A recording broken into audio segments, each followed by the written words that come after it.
fun. There's this character animal, he's one of the pigs, and this is the lesson of communism. Everybody is equal, but some are more equal than others. Why do I want a system like that?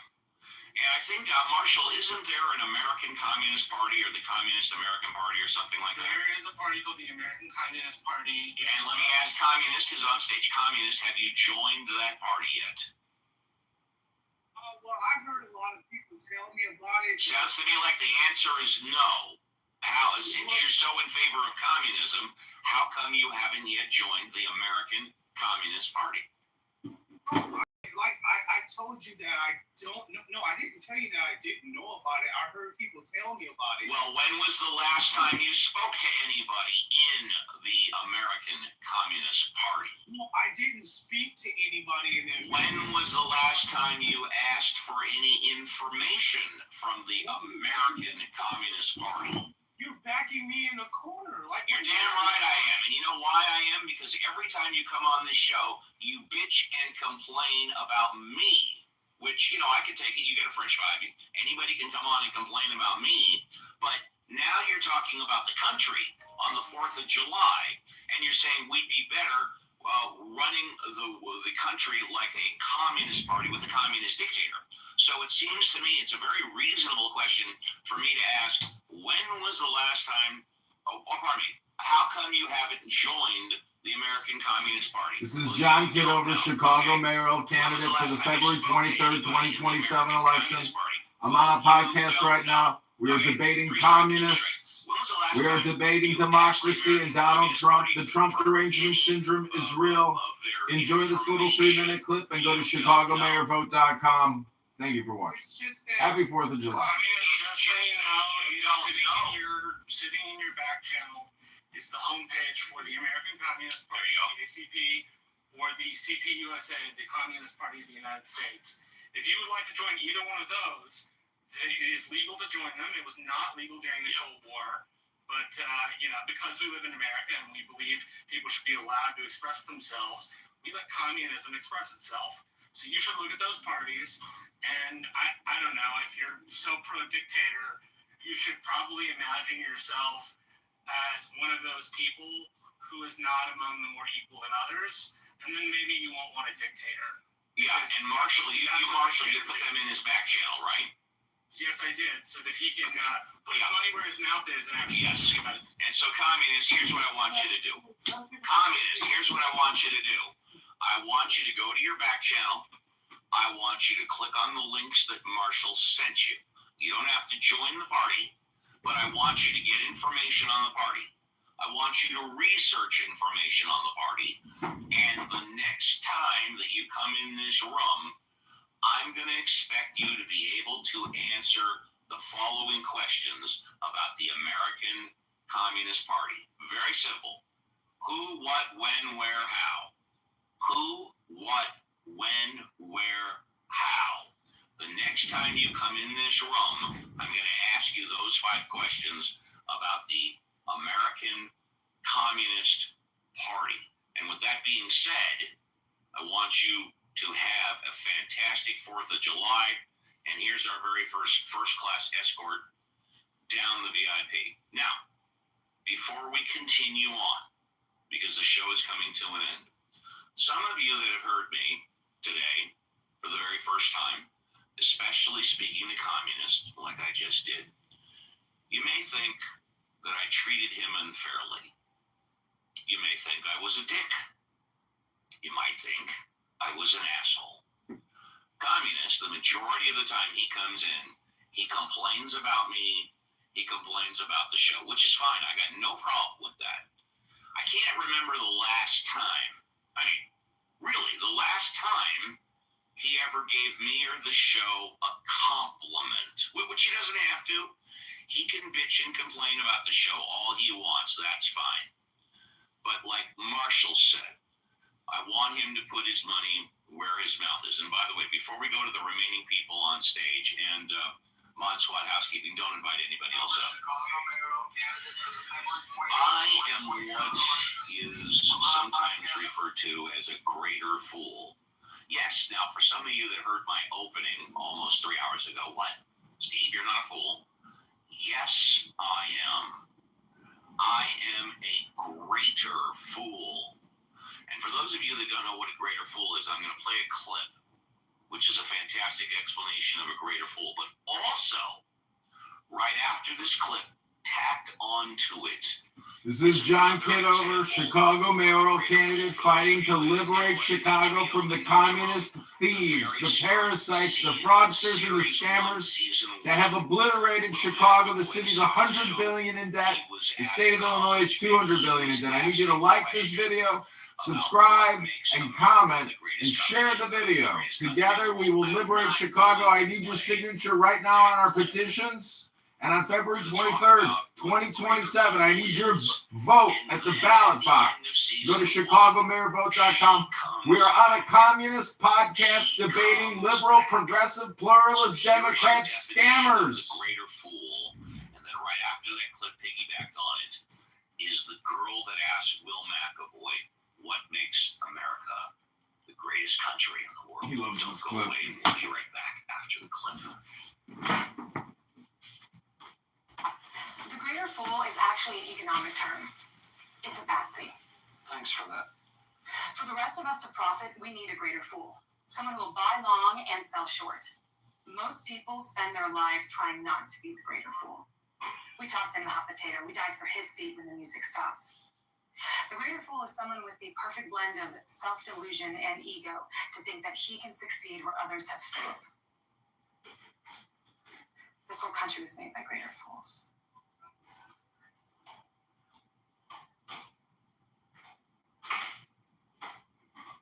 And now here comes the girl. Who is the girl? Sorority girl. You're the girl, right? I'm Jennifer Johnson. Just graduated Northwestern? Stay home. A year early. You asked me that moronic question, and then my world came apart, and she came here, and I landed in the tabloids, and I got death threats, and my job is constantly in jeopardy, and you ruined my life? Again, just stay. Yes, that was me. What the hell are you doing here? I'm applying for an internship. Why? I watched the show, and I read the New York Magazine article, and I know what a greater fool is. And I want to be one.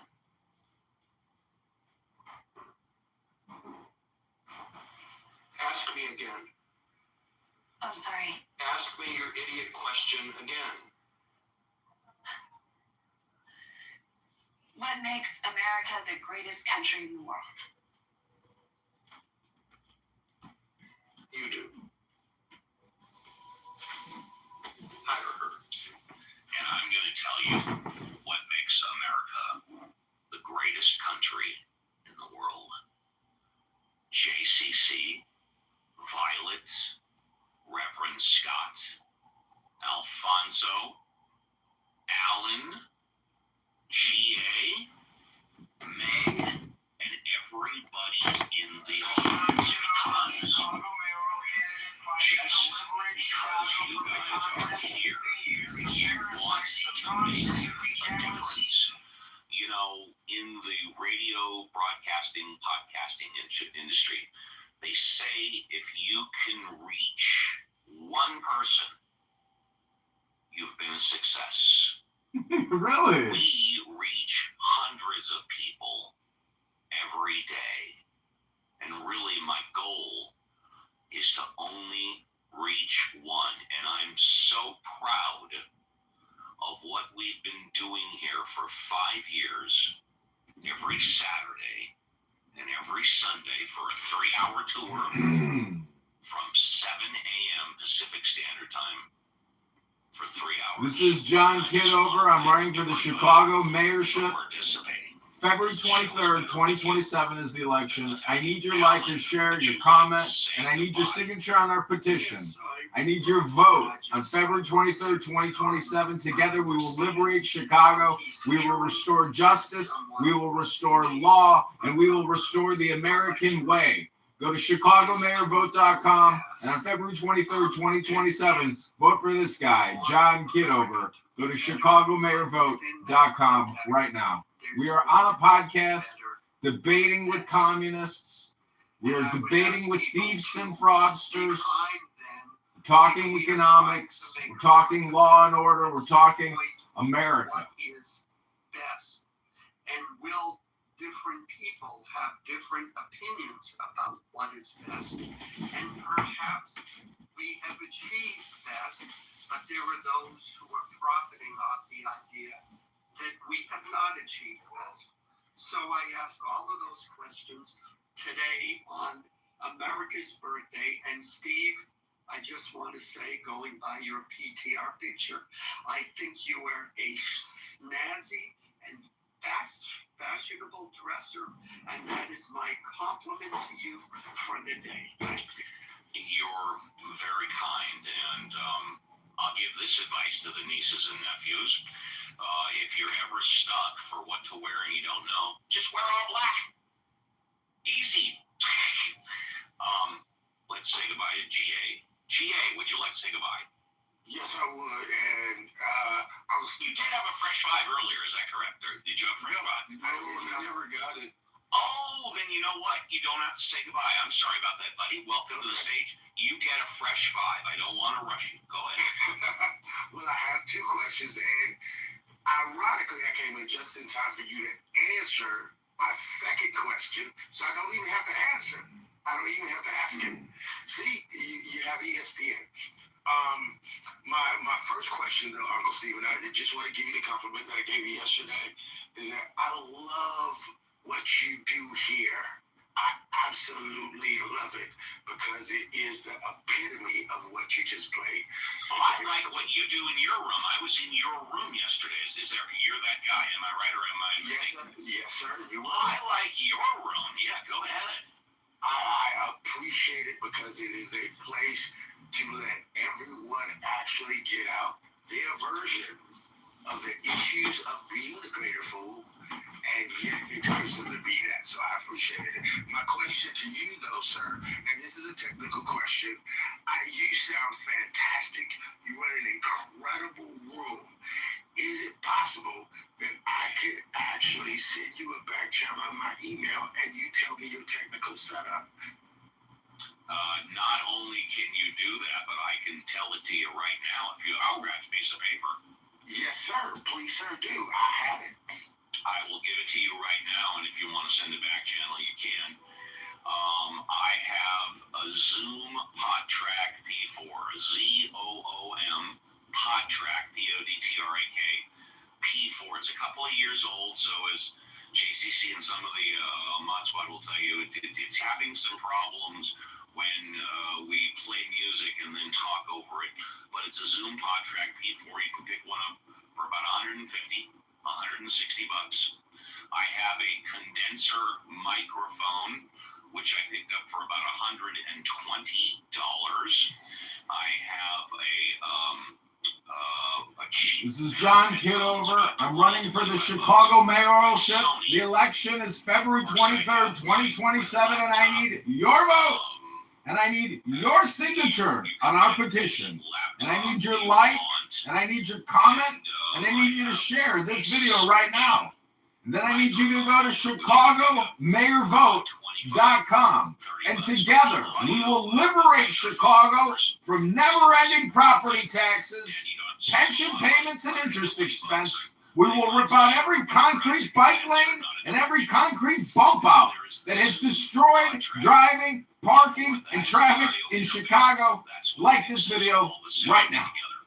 But you can program it, so right off the bat, I have 4 sounds, which I can play at a second. Like, here's one, here's another, and here's another.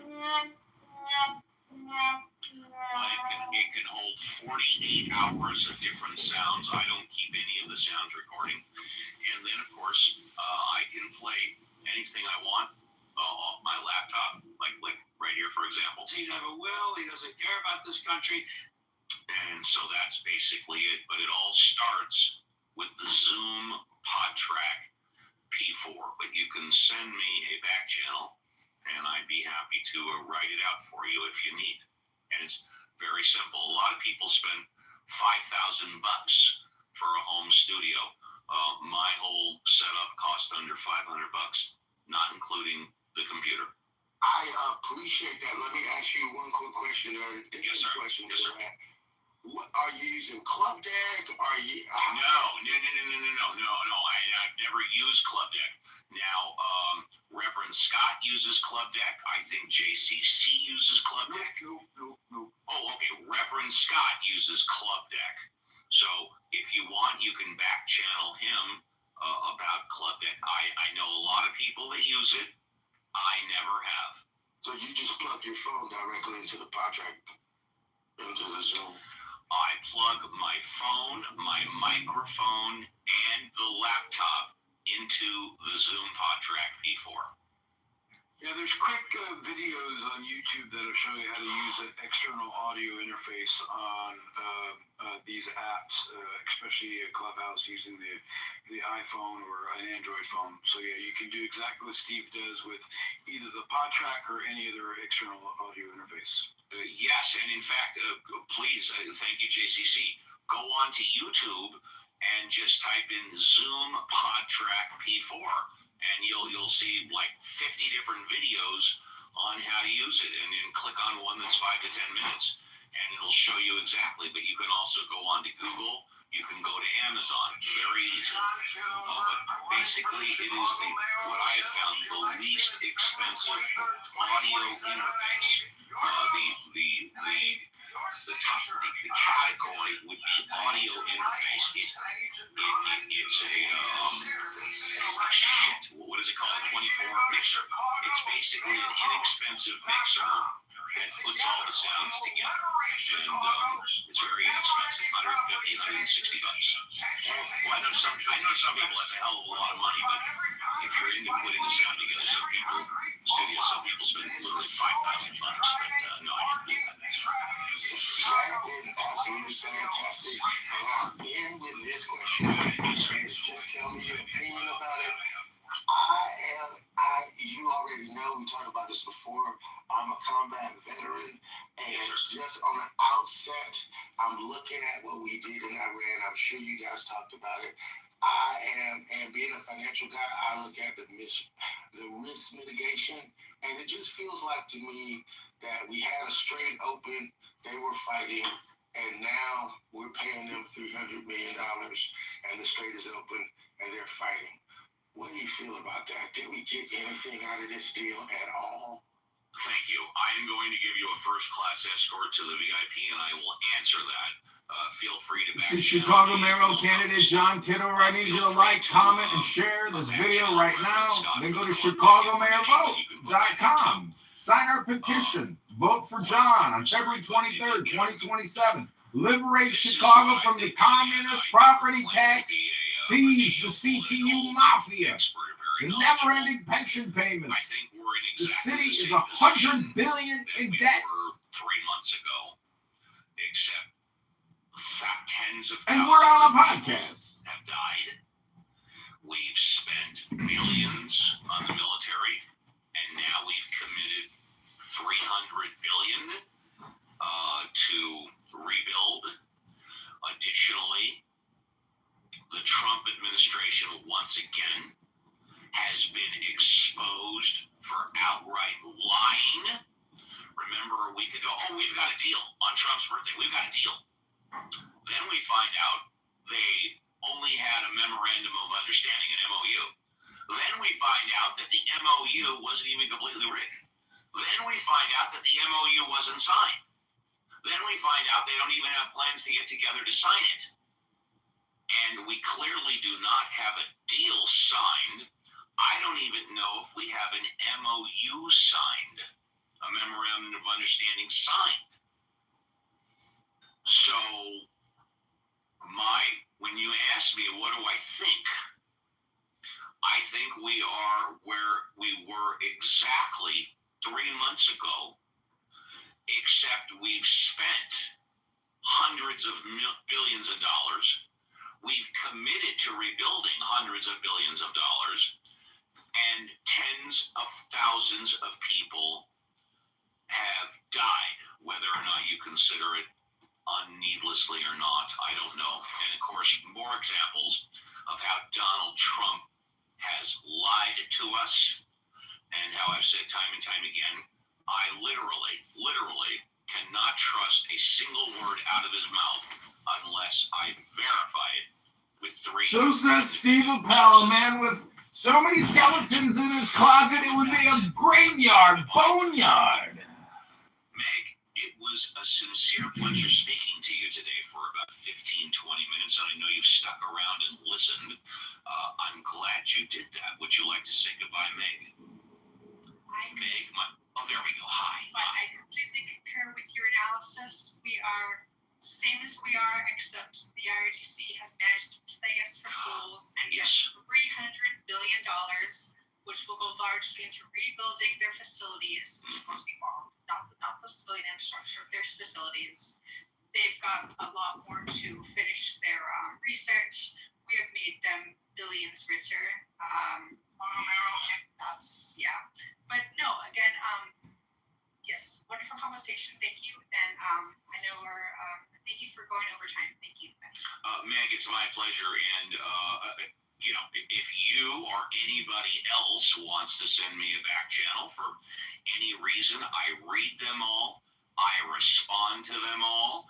You are more than encouraged to say, hey, Steve, I like the show. Hey, Steve, I think the show sucks. Hey, Steve, you're better than sliced bread. Hey, Steve, take a vacation and never come back. But everybody, please, you are encouraged.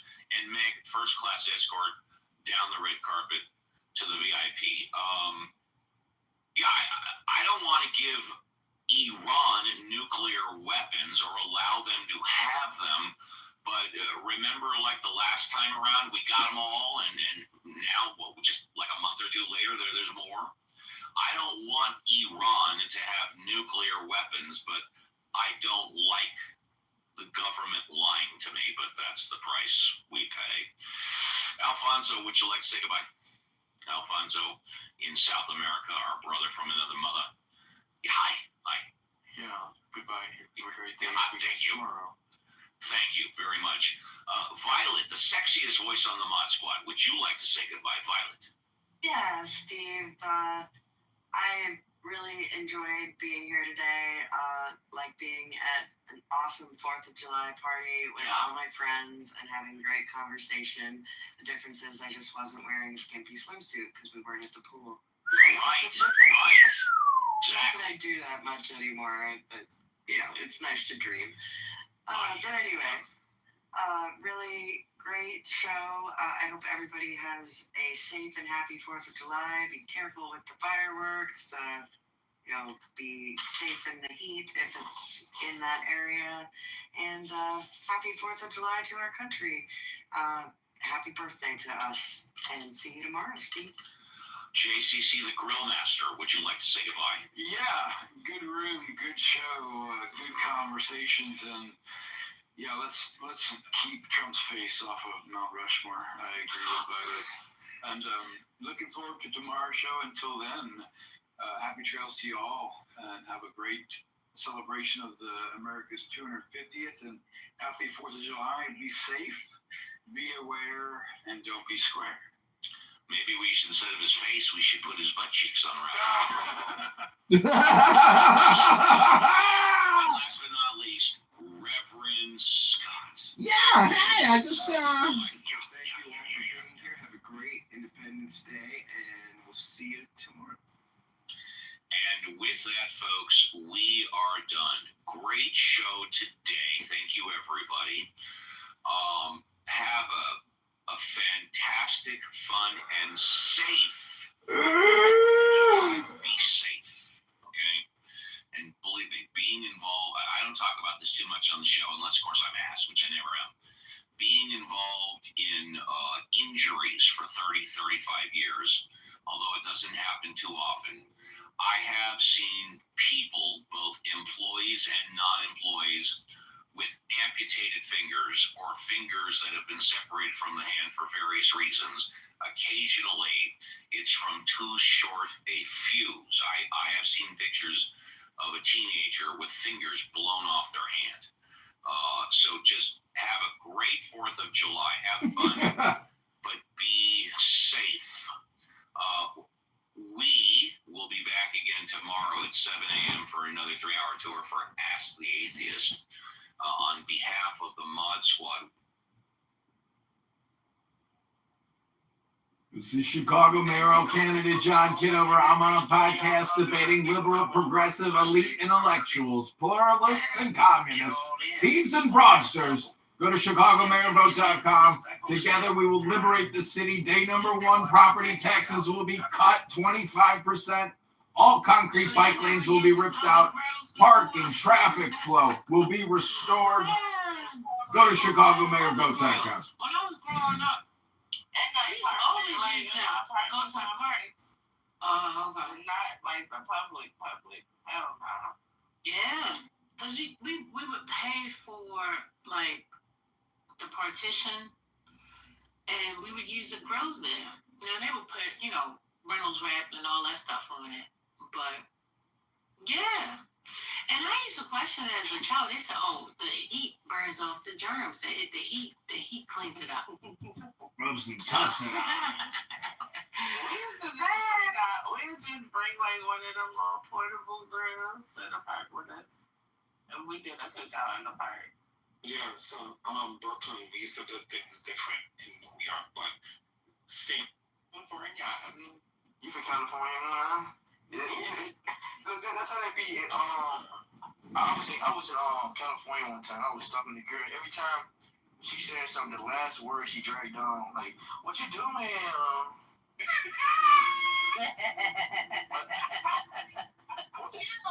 what hotel you at? She always drag the last word. Like, why you always do that? But that's irritating.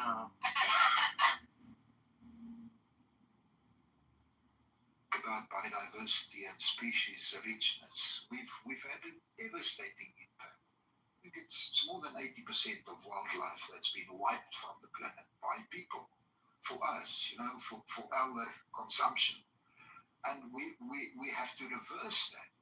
So there's no way. What is it we have to? What are the two things again? Civility. One is the causal ontological. But it's saying causal ontological autonomy. And ontological causal is reducibility. Yeah, both cannot be. They're almost like opposite. Like because of the word ontological, I think. Yes. Yeah. Yeah, I mean, unless one was going to say that the autonomy was just that was not fucking smart. But okay, no.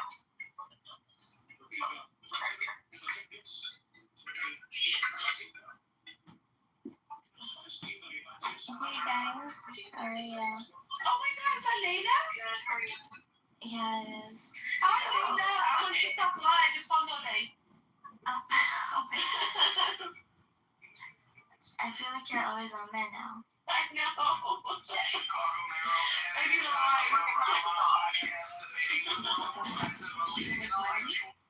I made like money, but I have not like taken any money home. Oh, that's cool though. My money, we need like pennies. $3 on the first day, and then $4 on the second day. So we're on day 3. Not bad. This is starting somewhere. Oh, okay.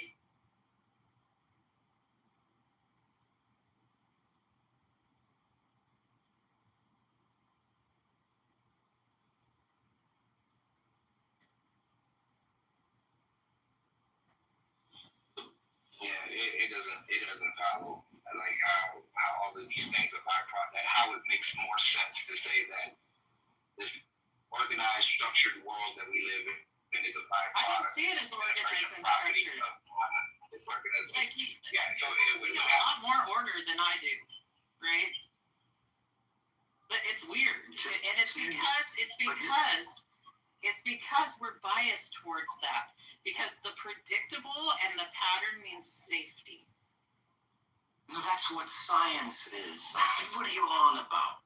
That's literally how we use the tool of science, because it's predictable events. Because everything is so ordered, that's how we can predict things in science. Within certain realms of science. Just give me one example of something random. One. One example of something random: the symmetry breaker in the plasma at the beginning of the Planck era. We at the beginning particles annihilating. What the fuck is she talking about? There was a symmetry breaker, and that allowed matter to happen. This is Chicago mayoral candidate John Kitover. Go to ChicagoMayorVote.com right now and like this video. Most physicists think randomness is like the favored view in theoretical physics.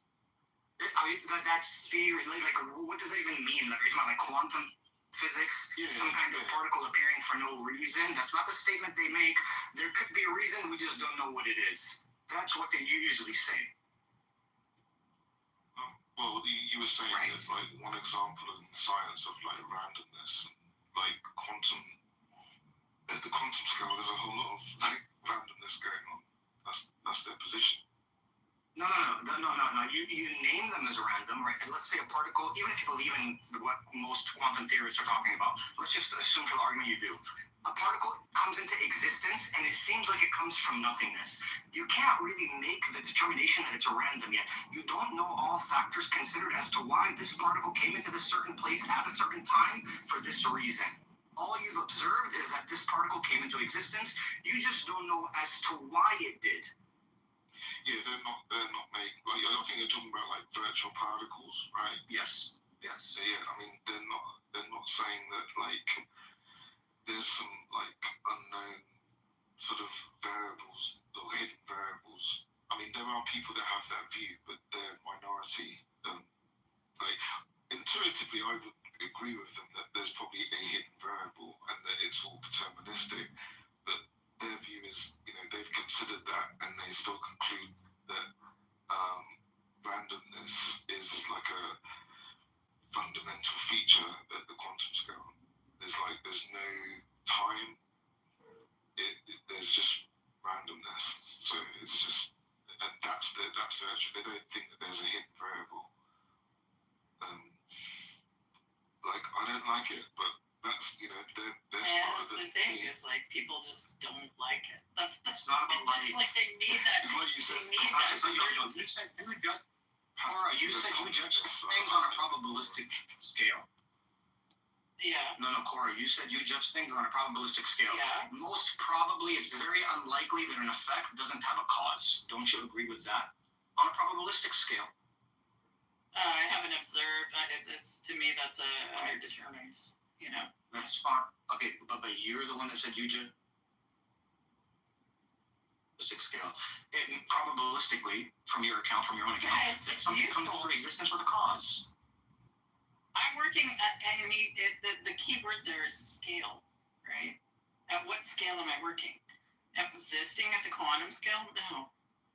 I mean, I am, right? But my mind That's one of just to move through my life, on the I just wanted to say, that's one of the things with the randomness that's being ascribed to those quantum effects. Again, it's a belief. It's not something that we can prove. Randomness cannot be proven, right? Law is something you can prove.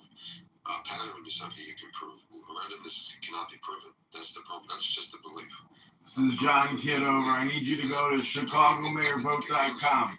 Together, we're going to liberate the city of Chicago. We're going to cut property taxes. Day number 1, 25%.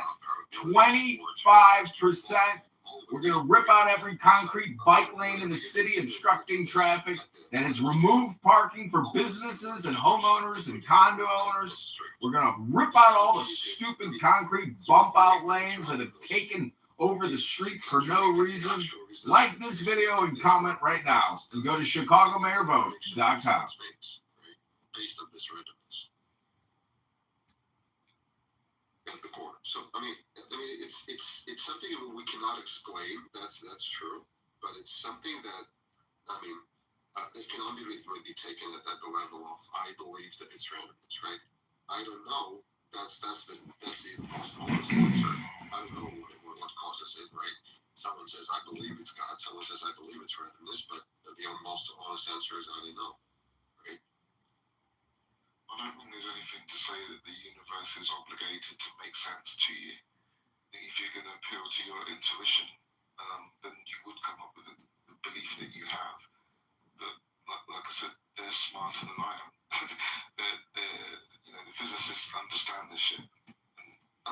saying that the only thing we considered observed. they've considered all the things that you've considered and more, because they're more qualified I'm not to analyze the data. So if they come to the conclusion that the universe at the quantum scale or what sort of underlies physical phenomena at the macroscopic scale, if they think that what underlies that is fundamentally random, then they're more likely to be right than you or I are. Not necessarily. Again, it's a belief. I mean, when a scientist Well, it's believes not something, just a belief, it's based on observations and testing. likely to be right. It's not just a belief, it's based on observations and testing. Again, the only observation that we can actually present is the law, right? Or pattern. And that is something that is observable in everywhere in science. Everywhere you look, you will find a law. Right? Okay, so but we're looking for, we have decoherence, we have superposition until we have observation, right? But this is what happens. This is where you get anthrocentric, right? Or you get like just intelligence centric. Observation isn't limited to consciousness. I think people are literally using ChatGPT all the time to do their communication. That's amazing. There is no observation at the end. No, that's not the case at all. It's simply just a relational attribute. That's all it is. Someone has to observe this relationship. No, there's no someone. This is where it comes down to the someone versus just simply the existence of things in a phenomenological sense. That's all you need. Well, there's no simply existence. I mean, that's something that we define. Why is there no simply existence? Existence is the base. Existence is the floor of vertical causality, period. We defined it as such. No, we did not. Who else did? If there is no existence, what is there to have a vertical causation? We defined it as such, right? Whatever there is out there, we defined it as existence. We define it as all there has to be is two things to differentiate from each other for existence. That's it. For an observation. That's all there has to be. No, look. It doesn't require a mind. These phenomenological existent interactions exist. We don't disagree with that. Vels is saying, look, but when we bring up the word observation, all me and him mean is that there must be some kind of mind-dependent thing that's observing these phenomenological interactions. That's just what we take that word to mean. No, there is no mind dependence on that. No, the interaction itself doesn't depend on the mind. Mind dependence! I agree that you don't have to have a mind for the interaction to occur. We agree there. But when you observe that phenomenon, then you do need a mind. That interaction in and of itself, that phenomenological difference is an observation. That's what I'm saying. It doesn't require mind. So we're just defining the word observation different, right? Let's just come to like a definition, right? All we mean by that is for something to be observed. Okay, I'm saying your understanding of observation is anthropocentric. Anthropocentric? Fine, let's just take it from there. And we don't have to Fucking so stupid. That's what we take observation to mean. But Vels brings up a good point, even though I despise his PTR, but that's besides the fact right now. Brings up a good point.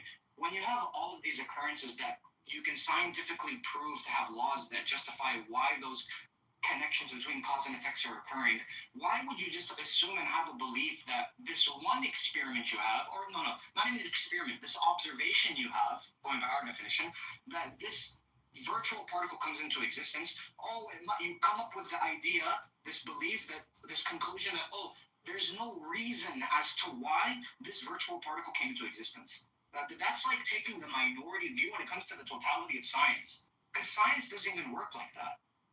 Science doesn't give things reasons. It describes processes. Yeah, that's a reason. Doesn't give things reasons. She's the dumbest, most obnoxious person ever. She's so stupid. Just listen to the word usage. And X, what's the purpose of even this conversation? What's her purpose of coming in here to talk all the time? It's just that how, my point was that how always comes to some kind of probabilities. This is John Kitover running for the 2027 Chicago mayoralship. Go to chicagomayorvote.com right now. Predict, right? That's the science. Yeah, but none of that is, that's the If thing. you can predict something, that actually already contradicts the definition of That's where the chaos comes in, though. We cannot predict anything with 100% certainty. Well, but we can in the distribution of Yeah, probability. that's fine. It That's still not doesn't chaos. eliminate the fact That's that, not that chaos. underneath it all is a chaotic. No, there wouldn't be a prediction of distribution of probabilities if it was chaos. Chaos is not probabilities. Chaos is just chaos. No, there are patterns within chaos based on chaotic attractors, but it's still existing within in a chaotic system. Well, again, it's just a contradiction that you're fine to live with, but you have to understand that what you're saying contradicts the definition of chaos. Right, you can't say chaos is a pattern, right? That's already I contradicting. didn't say it was a singular pattern. I said there are patterns within chaos. They're constantly rising and dissipating based on chaotic The reason you can attractors. predict patterns is not chaos. That's it. We're talking about prediction, not just observing them, predicting them.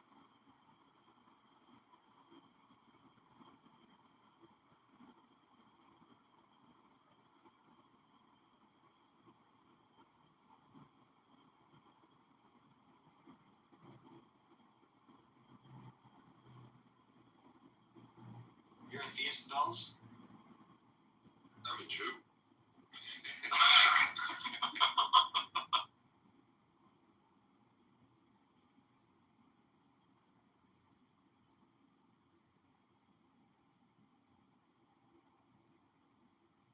Cora, I wrote you in the chat. I was just wondering, did you read about panpsychism?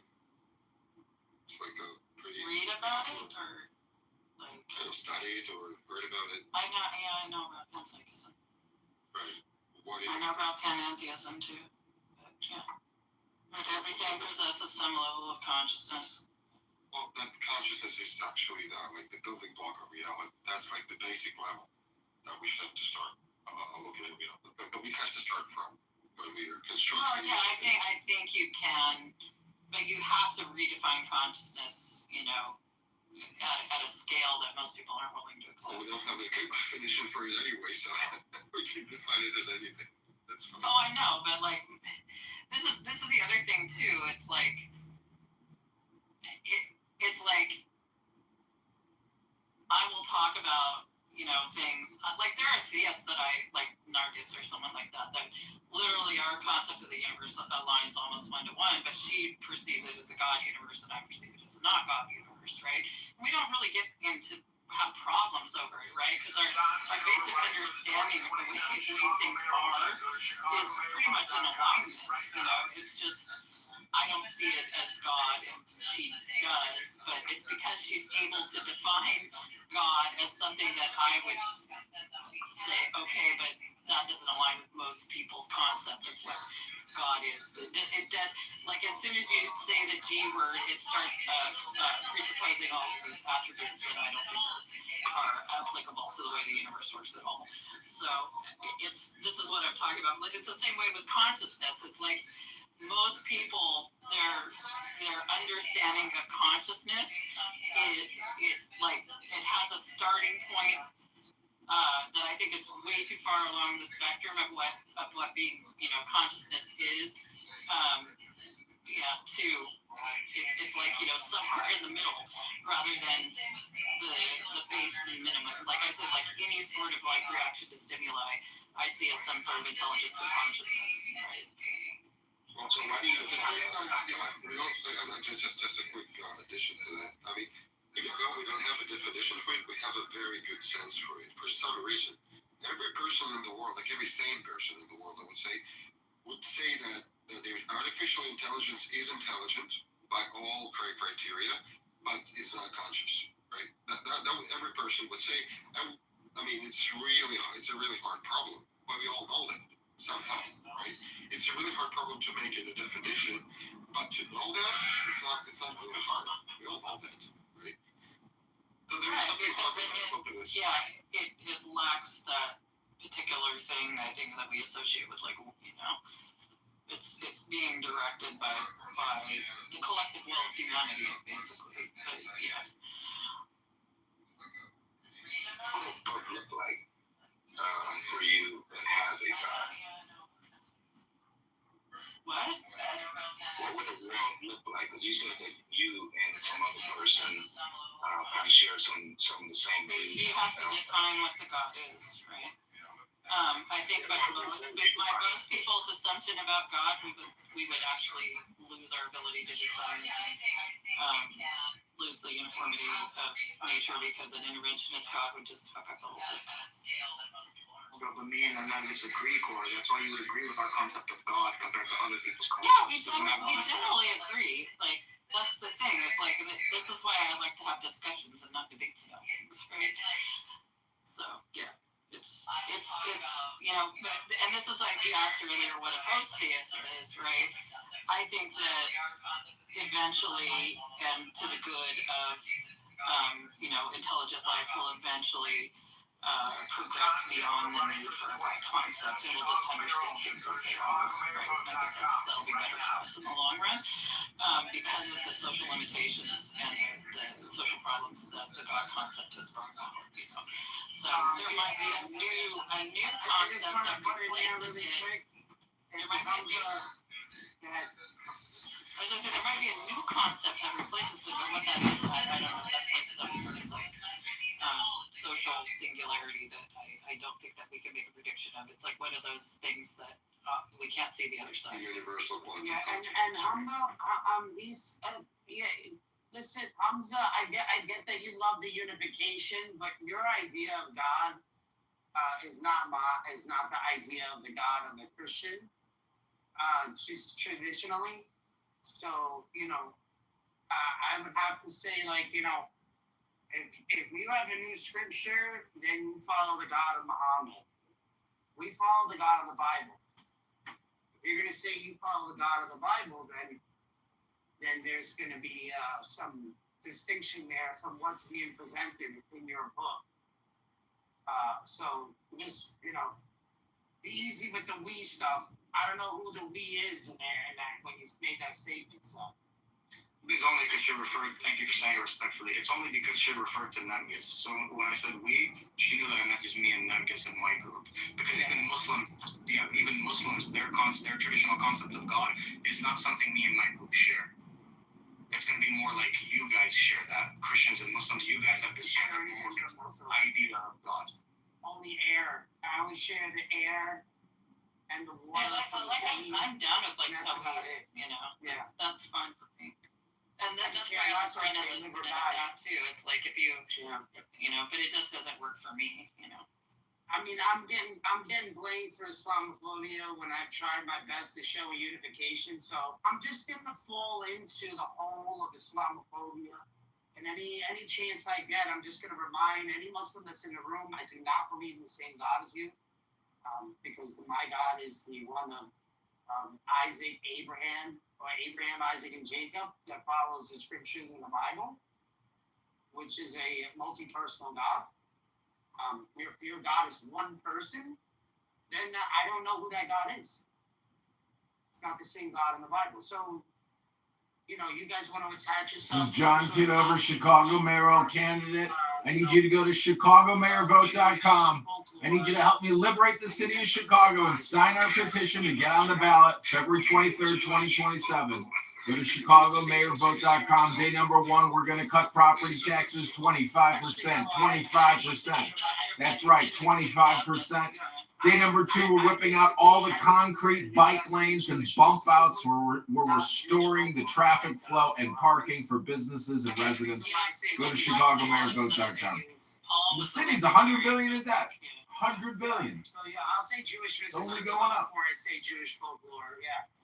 Jewish listening to a folklore podcast because they're taking after the Persian Babylonian Talmud, the Talmudic school called Shura.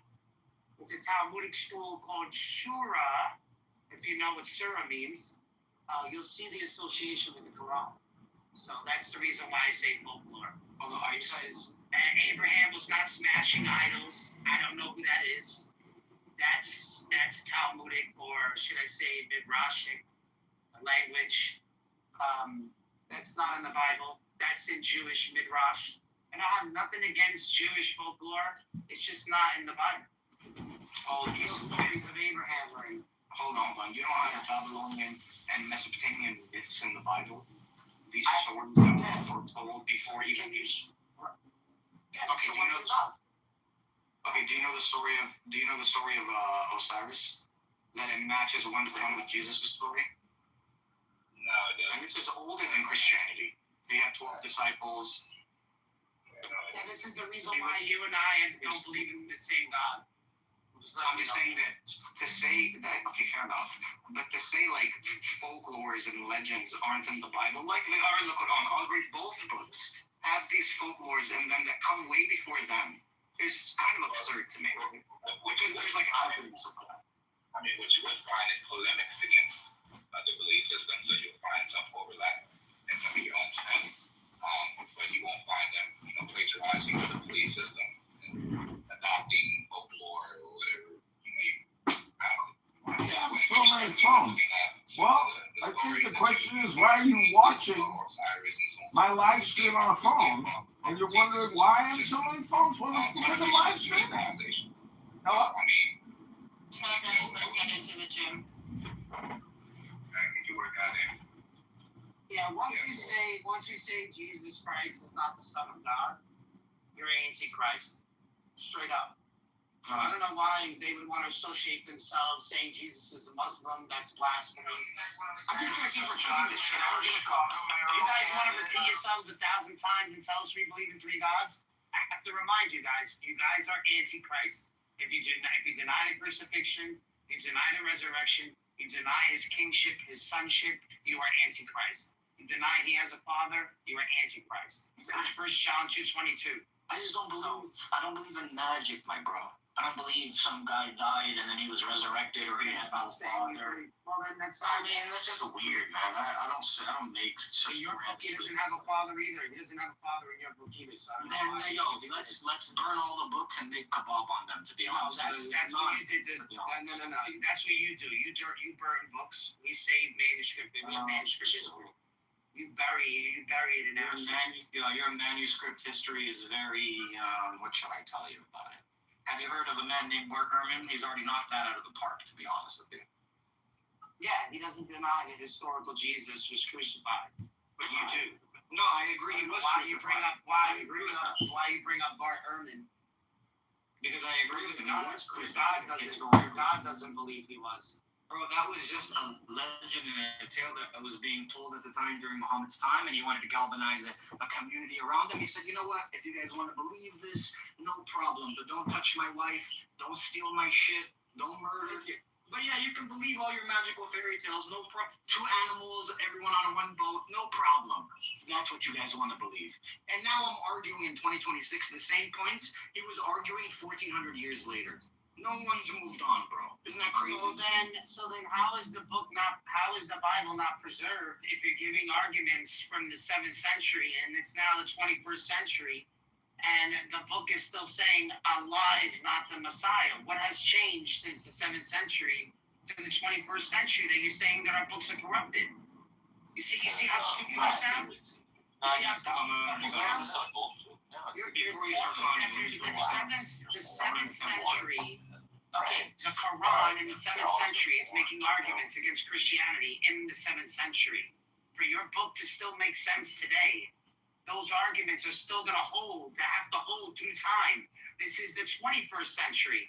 How is it that the arguments against the Christians in the 7th century, the same arguments that you're giving today in the 21st century, they have to be preserved? By you saying it's not preserved, you're just showing how your cognitive dissonance, your blindness to your cult. It's just ridiculous for you to make that point. No, hold on. Please, address real quick. You still don't understand what I'm saying. I'm not going to repeat myself. I did understand it. You don't have to repeat yourself. Hold on. The problem is, okay, look. I'm going to grant you that the arguments are wrong. Can you steel man what I said before we move on? Can you steel man what I said, please? In the 7th century, they had arguments, right? let me try to steal it. What I understood from what you said, in the 7th century, certain claims or arguments were made against Christians. They should still be upheld today. Right? If it's to be preserved. Did I summarize that correctly, or was I wrong? Yeah, your account, you're saying that your book is preserved, and that you're making critiques about a book that's not preserved, then how are the arguments in the 7th century still holding today if they're not preserved? Did you realize you're making that blunder? So I've still This is John Kitover, Chicago mayoral candidate, fighting to liberate the city of Chicago. I need your signature on our petition. I need you to like this video, comment, and share. Together, we will save Chicago. Day number 1, we're going to cut property taxes 25%. 25%. Day number 1. Day number 2, we're going to rip out every bike lane in the city, every concrete bike lane. We're going to rip out every concrete bump out that is restricting traffic flow, taking away parking spots, and destroying businesses. Go to ChicagoMayorVote.com. I hope you enjoy this video. I'm recording this on a new phone. It's a crappy phone, but it's a new phone. We're going to let this run for as long as it can, then we'll upload it to YouTube, then delete the video on my phone. We're listening to a podcast. Go to ChicagoMayorVote.com right now. I get blamed for being stupid all the time. I don't think I was following. But did you say that you don't believe that the Quran was? Okay, look, the argument, I'll summarize it very simply. Let me summarize it very simply. The argument can be wrong, but we can still trace the argument 1,400 years ago that it was preserved. The argument being right or wrong doesn't determine its preservation. It could still be a wrong argument, yet it was preserved for 1,400 years. No one changed the argument, yet the argument's wrong. There's no problem with that. If the Quran, if Allah is speaking of the Christians of the 7th century, we're telling you that we still have the same manuscripts from the 7th century, which is true. We can prove that. Your Allah in the 7th century, 6th century was arguing against the same apostolic Christians that still are today. That was that long ago. I'm not arguing whose book is more preserved. I'm saying they're both preserved. They're both preserved for them to make sense today as they did back then. So I'm saying to you, by saying that this book, the Bible, that Allah is critiquing, in order for those arguments to still make sense through time, Christianity must hold its tradition and its manuscript history. In order for the Quran to make any sense, the Quran doesn't explain who Cain and Abel are. They don't explain there's not, why there's not 10 plagues and there's only 9. You're not told why. You're not told why the land is given to Israel. It doesn't explain these things. You need to go to the Bible, my friend. That's what I'm trying to tell you. Or what language Jesus spoke? Yeah, because it doesn't correct that in the Quran. He's speaking Arabic in the Quran, and yet you're telling us he has to speak Aramaic in our book. Yeah. So how do you know he's in the Quran? How do you know he's talking Arabic? An Arabic. From historical evaluation, he spoke Hebrew to maybe he even spoke Greek at the time. What is your primary source? You really want me to bring up the sources? Yeah, I want to know the primary source where he spoke Aramaic. The primary sources, not secondary sources, tertiary sources, fourth-ordinary sources. You're gonna fall right on the Bible, by the way. Right, so my primary source is going to be the Bible itself. Do you have a problem with that? There it is. Do you have a problem with that? You need us, man. You need us, man. Hold on, my G. Do you have a problem with that? That's your primary source that you accept, right? For your law to work, for your law to work, kind of, you need our truth to some degree. Why don't we just go down the simple route? Not my line of work. It's the book you believe in, bro. Hamza, can you explain atonement? Can you explain what atonement means? Just in the biblical sense, what does atonement mean? Well, there's going to be different definitions of atonement, right? You might not accept my making amends or something like that. Are you going to disagree with that? Yeah, making repairing what was the sacrificial system? back then when it was Jews, they used to be animal sacrifice, like flower or like, foliage, roses and stuff like that, flowers. But then it changed during Christianity. They said it had to be a human sacrifice. And that's where Jesus comes in. May peace be upon him. Correct. You know why? No, you should just stop saying peace be upon him. You have to say sallallahu alayhi wa sallam like you do for Muhammad, bro. That's what peace means. That's what peace No. You need to say it in that way that you praise Muhammad. You have to say it. No, but you speak. There's no distinction between prophets. I do. So I agree, bro. Sure. I'm just saying in English, the reason I said it in English because I want you to know that I respect this person you love. Because I really do respect him. Would have been nice to show us how you respect him in your language, in Arabic. And his family, may blessings be upon them too. Alright, good. Yeah. Well, he doesn't have a father, so what family are you talking about? It's just him and his mother. Well, her mother at least. His mother is You're saying, are you praising God? Because that sounded really close to what you were saying. You're saying you're praising God, him and his family. That sounded very close. You guys are almost there, man. I'm not like Muslims, bro. I believe he had a father. I'm not inviting you to Christianity. I'm trying to make you understand how we believe. I'm not inviting you by any means. I know what you guys believe, but I don't think you know what I believe, man. I love Jesus Christ, man. Not like these other people you speak I don't think you know what you actually believe because you don't even hold to the position that your Quran is preserved. What's wrong with that? What does that mean? How does that signify that I don't know what I believe? Well, you may believe in. Well, you say it wasn't preserved, so I don't know what part of the book was preserved and not preserved. There's going to be like a historical critical analysis of if things are preserved or not during history. That's how I'm going to study it. So in other words, you base your belief on things that are verifiable in history that are in the Quran. Is that correct? Exactly. Evidence is another way to say that. Right. So in other words, you need the Bible in order. So would it be fair to say that anything that doesn't line up with the Bible, the Old and New Testament, that you can discard from the Quran, and then would it be fair? Because you can verify that those are primary sources and stuff like that. Hold on, but the Bible I can show. Hold on, but like Bart Ehrman says, I can show like contradiction. I can show a historical evidence that those aren't preserved scriptures, just like Christians can do with the Quran. I put them both in the same category. Oh, so you believe everything? Okay, let me get it wrong. No. I don't throw the baby out with the bathwater. There is some things that can be verified.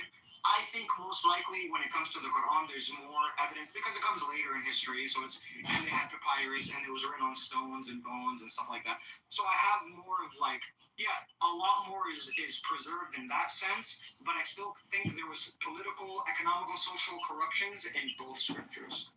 Wait. You see how you guys talk and you talk in circles, man? Papyrus? What is papyrus? Like a type of paper. But what is it made out of? I don't know. Alright, so what's parchment? Because in the 6th century, parchment was already something that was like available. Through time. No, that's papyra. We're talking about parchment. Parchment is made from animal skin, which was Muhammad had a kingdom according to you guys, and then he owned so much land. He had all the opportunities to have it in parchment. That's what they were doing That's what they were doing. Guess what? That's what they were slaughtering sheep for at the temple, because they were making what? Parchment paper. Makes sense? Exam question. So it makes sense because it's expensive. Yeah, it's expensive. And guess what? They have to. You know the difference between in the parchment from a young lamb to an older lamb? They still have to harbor this lamb and feed it and wait till it gets older and then sacrifice it and then take its skin and then stretch it out and then do it again and do it again and do it again. What, are you telling me Muhammad didn't know these practices? So this is what I mean about you guys. You guys know nothing about the history or even how things are preserved, and yet you want to point the finger at somebody else. This is why you are Antichrist. Your religion hates me and my existence. Okay? This is what I'm trying to say. I'm a Trinitarian. I cannot, and I don't worry. Let up on those. It's not about look, your most ancient surviving scripture or manuscript is Papyrus P52 And that's dated to 125, 150 AD. Papyri, because it's papyri, it disintegrates. 125 years later is your first 125 document, years? my bro. Oh, what about yours? When was yours? 250 years later. That's not See true. what I mean? That's not true. Yo, you guys, bro. That's not true what you just said. I'm not. You know that's not true what you just said. But I'm not even saying it ever survived from Uthman. I'm not saying that's not even corrupt. It could still survive 1,400 years, but still be corrupt. I take that position. It's most likely been corrupted by the Khalifa of the time, Uthman. Yeah, he did. They picked and choose what they wanted it, and they burned it. I'm original. I'm an original Quranist. Oh, really? I believe the original Quran said that Jesus Christ was the Son of God. Also, what was that? Jesus Christ was the Son of God. There was, the Trinity and all that type of stuff. But during Uthman's reign, he removed all these things when he burned all the manuscripts. I've never heard this position in my life. What evidence do you have? I'm original, and also Muhammad was a full-blown Christian too. But then Uthman came, and took all those preserved scriptures that was supposed to be right, and took them all out, and then now you have the Quran. I've never heard this view in my life. If you have any evidence, you can send it to me. I've never heard this. You don't see the line of reasoning. No, I'm not gonna critique it until I read that. Maybe you're right. I just need evidence, right? I've never heard this before in my life. So Muhammad was originally a real Christian, believed that Jesus Christ was the Son of God, the whole 9 yards, the Trinitarian, all of that. But then, Uthman, edited the Bible, or edited, the text, and then, now we have what we have in Islam today. Yeah, bro, if you want to send me evidence of that, I'm down to read it. And I love reading, so I will read whatever you send. It's just a kind of reverse argument that Muslims use and says that, well, we believe that the Bible is corrupted, and then we believe that the Bible is corrupted, and then Jesus, Muhammad came to correct it. Carlos, have you ever heard this theory? Because maybe I'm ignorant about it. It could be the case that this is a popular theory that's held by people. Carlos, have you ever heard this theory? Which theory? What Quranism or something specific? That Muhammad, may peace be upon him and his family, that he was actually a Christian, and in the Quran there was the Trinity, and there was the idea that Jesus was the Son of God, but it was removed by the third Khalifa Uthman. Was the third or the second Khalifa? I do actually think Quran is probably the most rational position Islamically to hold, but this view that you're saying about Muhammad being a Christian, and Islam was founded upon rejection of the Trinity, so I don't know why that would be why you would have this view. Yeah, because Islam says in the Quran that the three that they're referring to is the Father, Son, and Mary. That was the Trinity. That's what the Quran says. But before it was the Father, Son, and the Holy Spirit. No, rejecting the Trinity is foundational to Islam. So No, now it is. But the original Quran didn't say that. So Chicago mayoral candidate John Kitover, go to ChicagoMayorVote.com. Day number 1, we're going to cut property taxes 25%. Day number 1, 25% property tax cut. We're going to rip out all the concrete bike lanes, destroying traffic, destroyed parking. Go to ChicagoMayorVote.com right now. That's the reason why they say.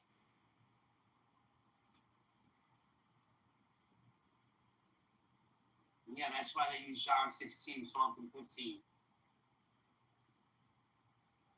Stick with that one, mister.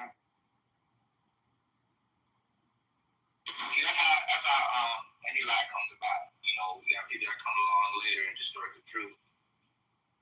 And then they create a book for it. He's going to go look it up. It's not even an actual position. I'm just using a reverse. No, exactly. We're trying to say that if they had the real Injil, they'd be able to prove us wrong, but they don't. That's the whole point of the exercise. Yeah, the story that I gave was not an actual story. He got online to go research. He's not going to find it. So the whole basic position supremacist when you say, okay, you got the Quran that comes 600 years later, and all of a sudden now is the authority of every scripture that was written before them. And so you filter everything else through the Quran that comes 600 years later. Anything that contradicts the Quran, it was corrupted. So I can use the same argument and say, you know what, I'm original Quran original Quran, where the original Quran and anything that contradicts this Quran that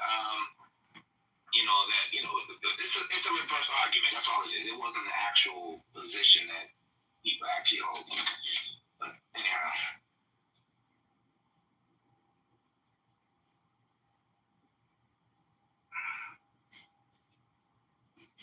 So why do you reject hadith, Mister?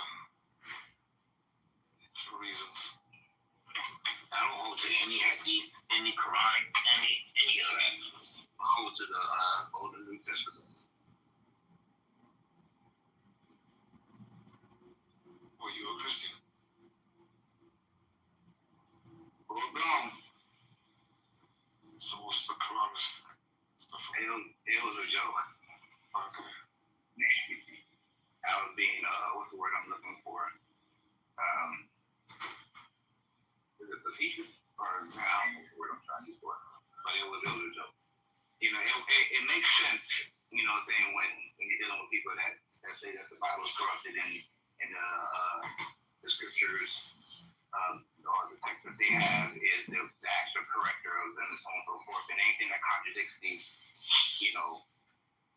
Quran would be against the truth or whatever. So in other words, I'm just playing around with the word and say that, well, I can use the same line of reasoning and say, well, I'm going to read the Quran if I believe that, saying it was corrupted by Islam. He removed all the real text and then created his fabrication.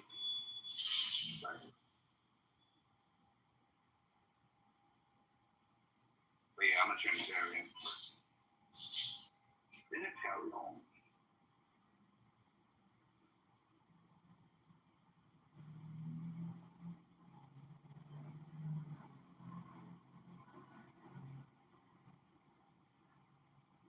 I don't know. I mean, if he was mentioned in it, we'd be believers.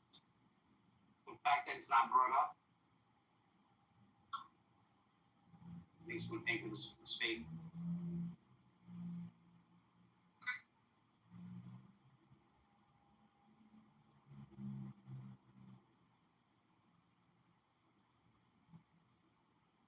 Between the Old and the New Testament passages, there's continuity of plot.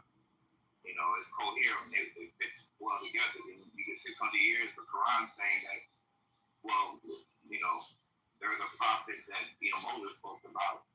Muhammad is a prophet that Moses spoke about, saying, someone before will be coming, or when it talks about, I shall send you another comforter. And they said to Muhammad, I said, okay, if that's the case, why is it inconsistent with every text that came before the Quran? That doesn't make any sense.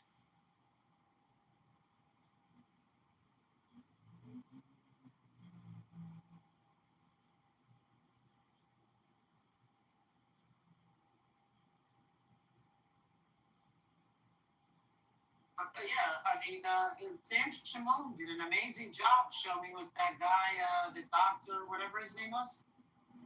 And he presented 381. 381 is the Islamic dilemma, man. Chapter 3, verse 81. The one confirms the scriptures they have with them. Is Muhammad confirming the scriptures they had with us? His followers say no. His followers say that the scriptures are corrupted. So then under his own verification with his book and how because this works in the Old Testament. You even have, I'll give you an example, John the Baptist with Jesus. They're confirming one another, right? They have that continuity. But when it comes to Muhammad, his followers saying that we no longer have the scriptures.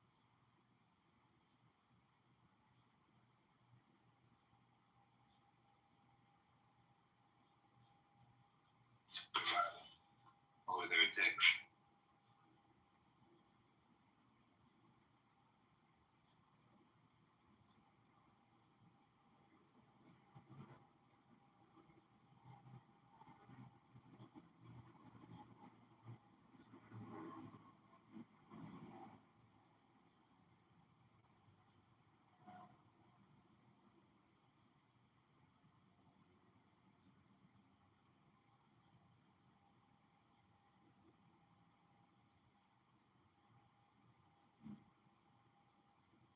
And naturally, Muslims are not going to like me,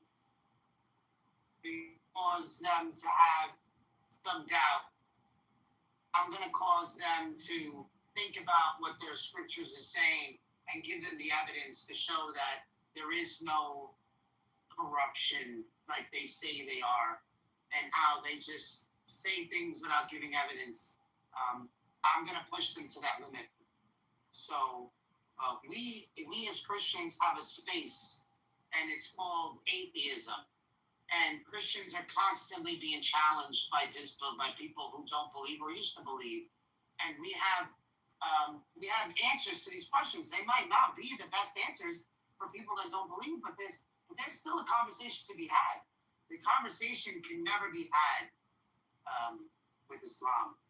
They don't have this kind of space. They don't have an atheistic world, an atheistic stage. They don't have atheists. You know why? Because anybody that causes disbelief is going to be shunned out of the community or even killed. They don't have that kind of community that's open to, having discourse about things that are true or not true. And because they don't have that, I mean, just that alone, I could say their religion is false. Because they're so scared. It's hard to stand in opposition. It's a Jehovah's Witnesses. Majority of them that remain in their belief system, they're communicating in they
then mister, we always have to do this, like, oh, well, and Marcus does this.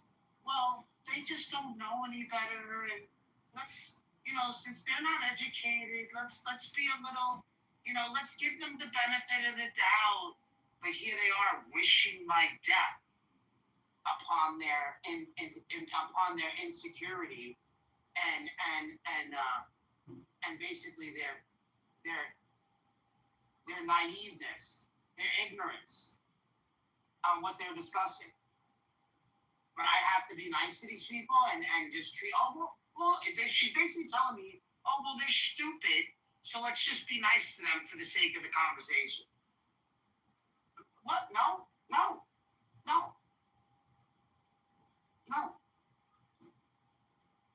We're running down the court and we're slamming the ball with both hands in their face. Okay? Okay, I'm doing this shit. Fucking no more Mr. Nice Guy shit. Welcome.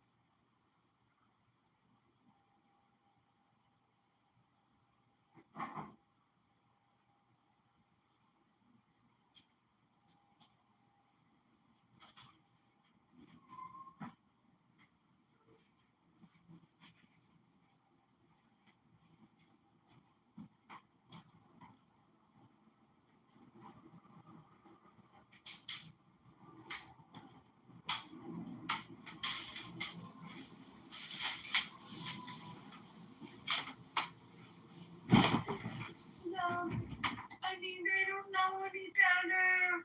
They don't understand the Trinity.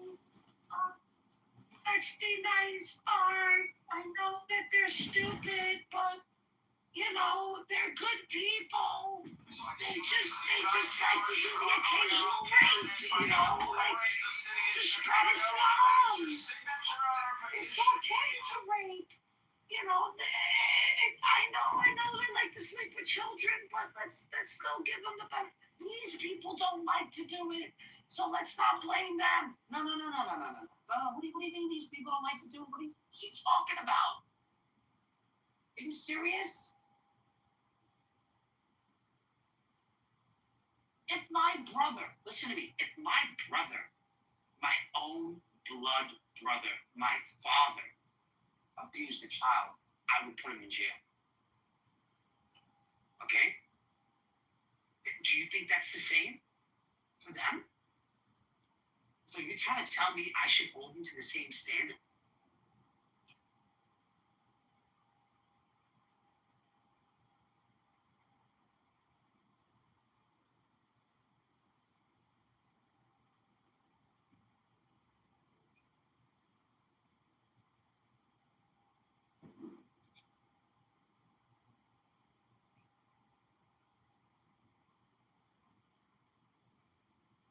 It became a sensation. I'll try and find the article. I don't know. Yeah, like Hayat, like life?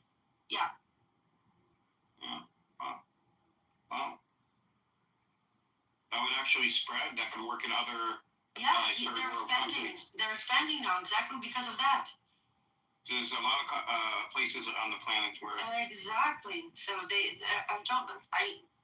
was an article about him getting a lot of investments. I'll check. Hold on.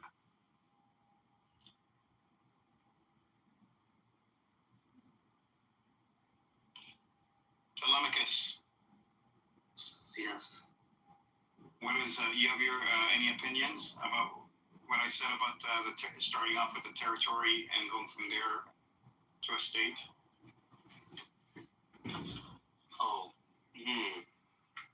No, I think I missed on that one. What was it exactly?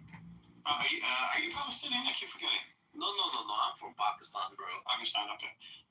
No, I was saying for Palestinians, instead of demanding a state, which is the end game, it's a maximist position, even though it shouldn't be a maximist position to lift an occupation off of a people. But did you see? I put the link to the website, so you guys can check it out. Yeah, thank you. I was thinking more along lines of starting, asking for territory, meaning, the territory we're on. The settlers don't have to leave.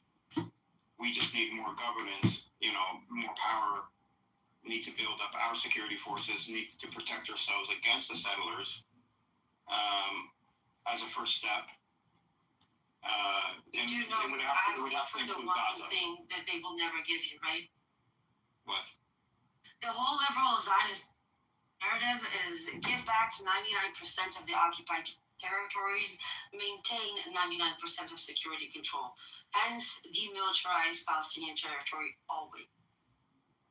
Yeah, but security forces it's still demilitarized. Israel would still consider that demilitarized because they have trained Yes, security but those forces. security forces cannot operate against settlers. That's where the upgrade comes in, the territory. You know, And that is what they will never give you.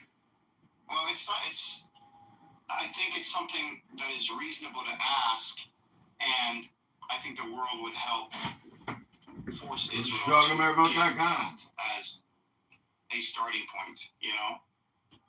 Then why did the world derail the French-Saudi initiative? Because this French-Saudi initiative has a pathway not very dissimilar to that, but was intentionally derailed by Trump 20-point Gaza plan, and nobody's talked about it ever since. And That's true. I forgot about that. But the French-Saudi initiative did bring on multiple Western countries, G7 countries, to recognition of But it was Palestine. supposed to pass, 149 countries recognized Palestine, and the next step was supposed to be recognition of the French-Saudi initiative, which is exactly when Bibi and Trump derailed it. Yeah, like I said, I think asking for, you know, everything when you first start it's just not reasonable. Or I shouldn't say that way. It is reasonable. It's not feasible. Like you said, Israel won't allow it, and it would be derailed.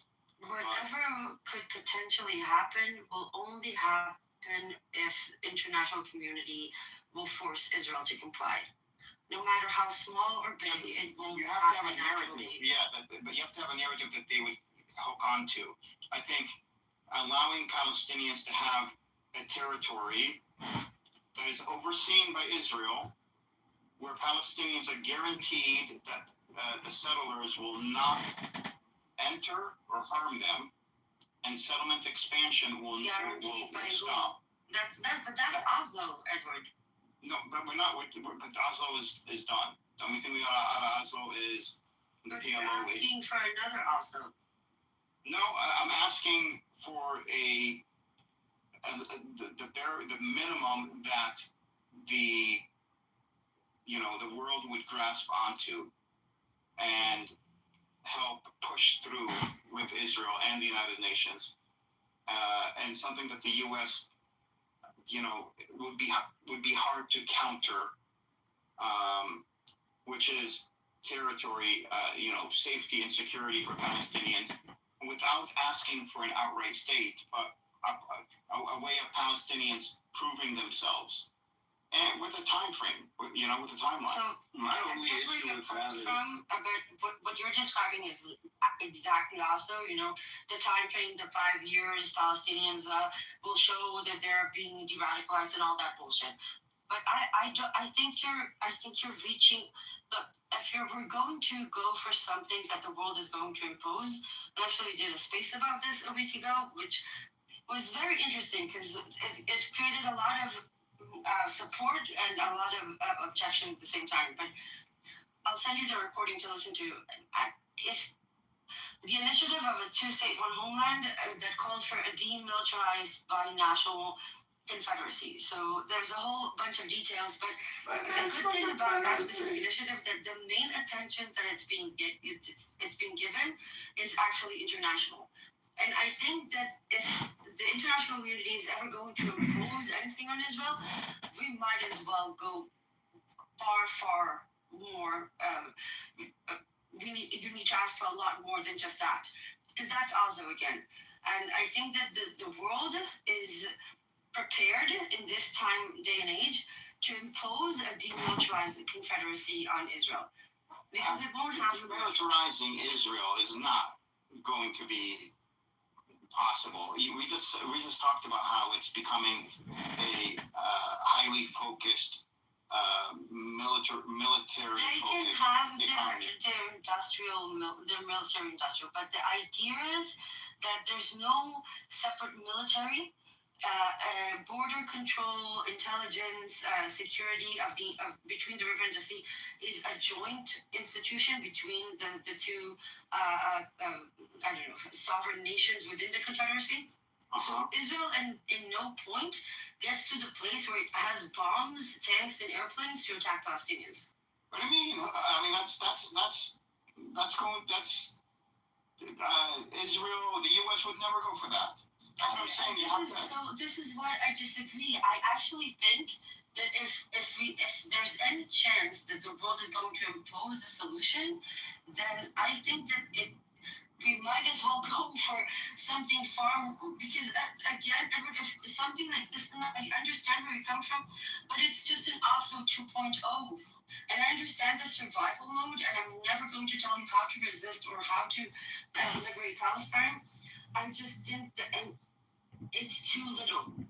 It's just going to be the same cycle all over again. Before I say anything, Telemachus wanted to say something. Oh, sorry, Telemachus. No, my only issue with this is once, let's say, the territory is given, the world will forget about giving the Palestinian people a state. That is also an issue, I think. I think it has to be a whole package.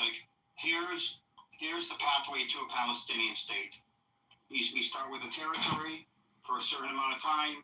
Palestinians will do A, B, and C, and then the settlers will be, probably half the settlements will be gone, will be removed, and then land swaps, and then we get into maybe even a pre-state scenario. And all of this has to be laid out, mandated by the UN, everything signed off on by the US, by all 5 veto nations, by Israel, by everybody. But I think,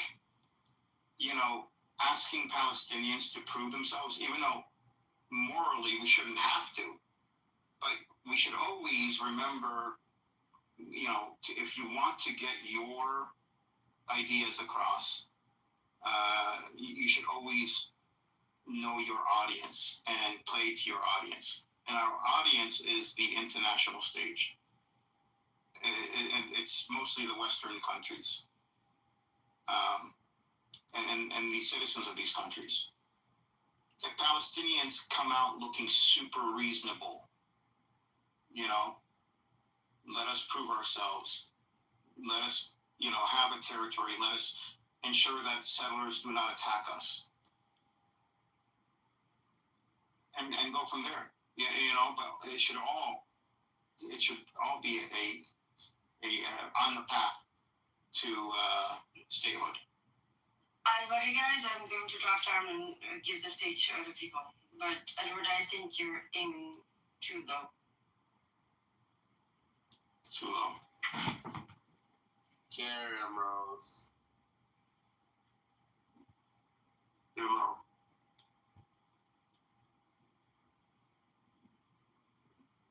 Resistance. You want to come up? I was listening, so I asked somebody else on the phone. Call. Yeah. Yeah. Oh, okay, I've heard. How are you, Edward? Good, how are you? I'm doing fine, thank you. So it's my turn now? I think Sam and John and Telemachus were way before me. No, I think we're not really speaking, so you can go ahead, lay down your yeah. You're fine. Okay. So, to be honest with you, I believe that we don't need to prove ourselves to anyone. It's my home. My house. Yeah. I don't need the permission of somebody else to live in my own home. So we solved the thing from the very base, from the very root, Like, Are you Palestinian? yeah, I'm a Palestinian. Edward, we've talked way too many times. Okay, yeah. Okay, I remember. I'm the Palestinian in Italy. Yeah, I remember you. When you used that tone with me just now, I remember New York. Yeah. I agree with you. I agree we shouldn't have to prove ourselves. No, and for me, like, we should solve the problem from the very root. Like, these colonizers came onto our land because our ancestors were dumb enough and silly enough and nice enough to accept them because they were under oppression. Now Europe is not under oppression. Yeah. So Europe has to prove to themselves that they are not anti-Semitic anymore, and they should take them back, and we will see. If they can live with them without doing any oppression for them, then good job, Europe. You've worked on yourself. You changed. You're not anti-Semitic anymore. But otherwise, this is my fucking land. I don't need to prove to anyone that, oh, you shouldn't steal my house because it's mine. I'm a good person. I'm a good person. I'm a bad person. I'm an animal. I'm a devil. Whatever you want. You can call me whatever you want. It's my own fucking house, my own fucking land. Go back to where you came from. Yeah, I know what you're saying. There's a difference between when I'm proposing being morally the right thing, the moral thing for them right now, since they are not under oppression, since America and Europe loves them so much, if they have any morals, they would go back to Europe and Russia and... That's true, but you know that that's not going to happen. We will see. They call us terrorists because we defend our land. We want true, but Palestinians... What was took by fire, it would be returned by fire. Yeah, but Palestinians may not survive the fire. Don't worry. If it keeps going like this. We are way too many. Yeah, but we don't. Why should we all die when there's another path where? Because I will not compromise with someone who stole my home after I took him in, and then he killed my kids, burned my graves, and did all the atrocities that anybody can think of. So you want to be right? Is what the objective for you? You want to look at this from a moral perspective, which I mean, it's not wrong. I'm not saying it's wrong. I'm saying why not look at it from a position of what gets us what we want. Let me put it in this example. Okay, so you have $1 million. Okay, $1 million. I took from you as a debit. I asked you to borrow some money. I took from you, let's say, 200,000. Okay. After that, I took another 200,000. Then I stole your bank information and stole all the rest and left you 100. Would you find me to get your own money that you worked so hard for? Or would you tell me, you know what? Take 800 and just give me 200.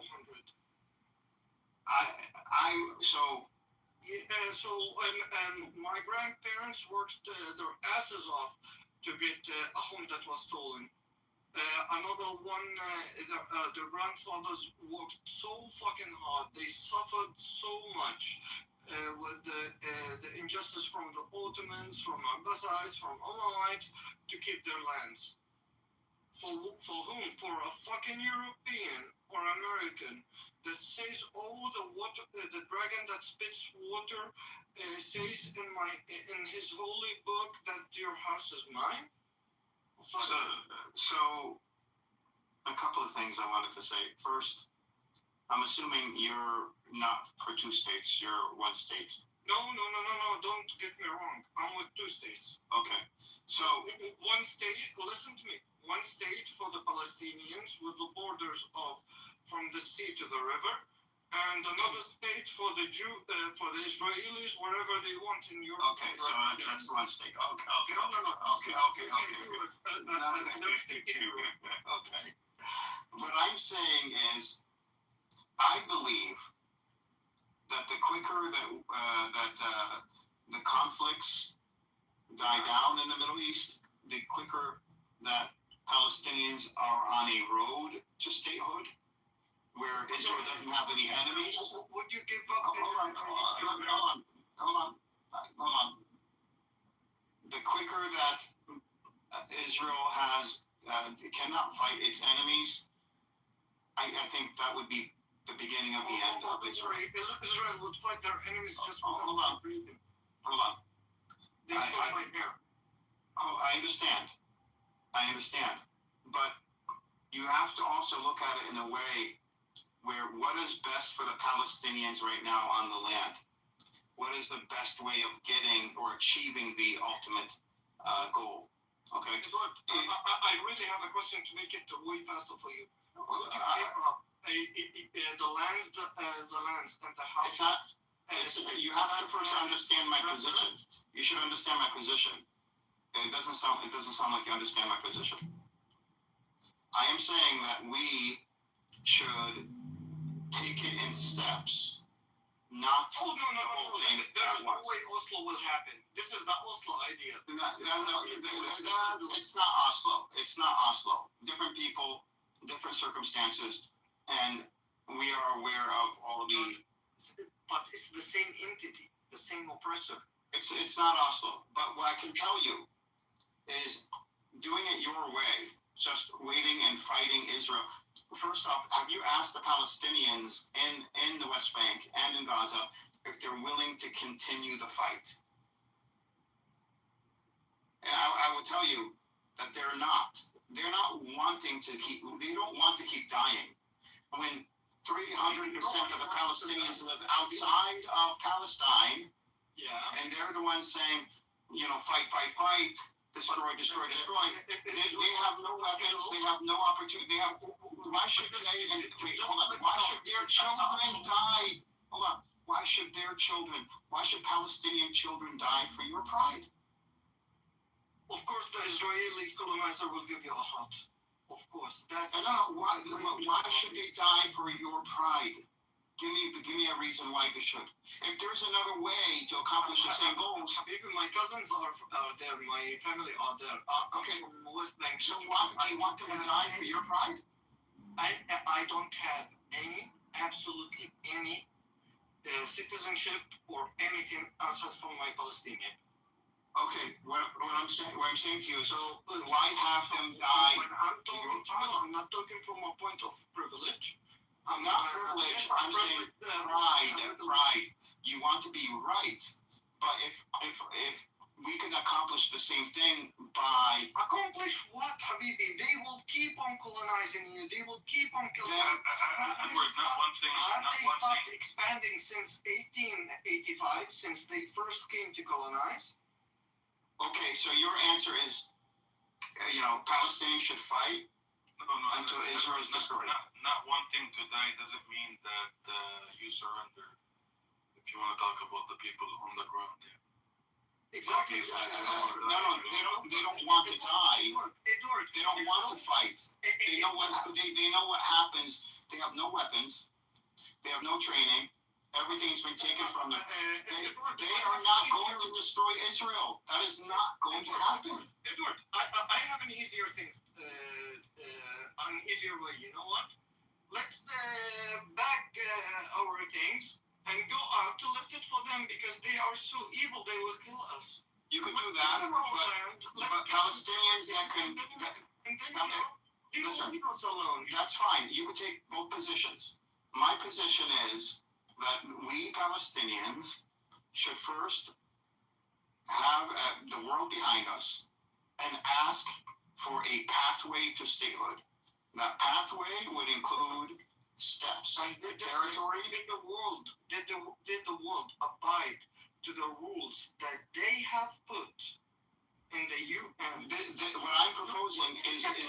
path forward that. Please, let me finish, please. Well, you've been talking for a while. You haven't let me complete barely 2 sentences. Just this point. It's less than 2 sentences, brother. So, did the world abide to the law that they put there for themselves? And did something when they saw that Israel is violating literally every single rule in human rights, and they are bombing kids and civilians and doing a live genocide and bombing hospitals? No, but the people have woken up and know what Israel is now.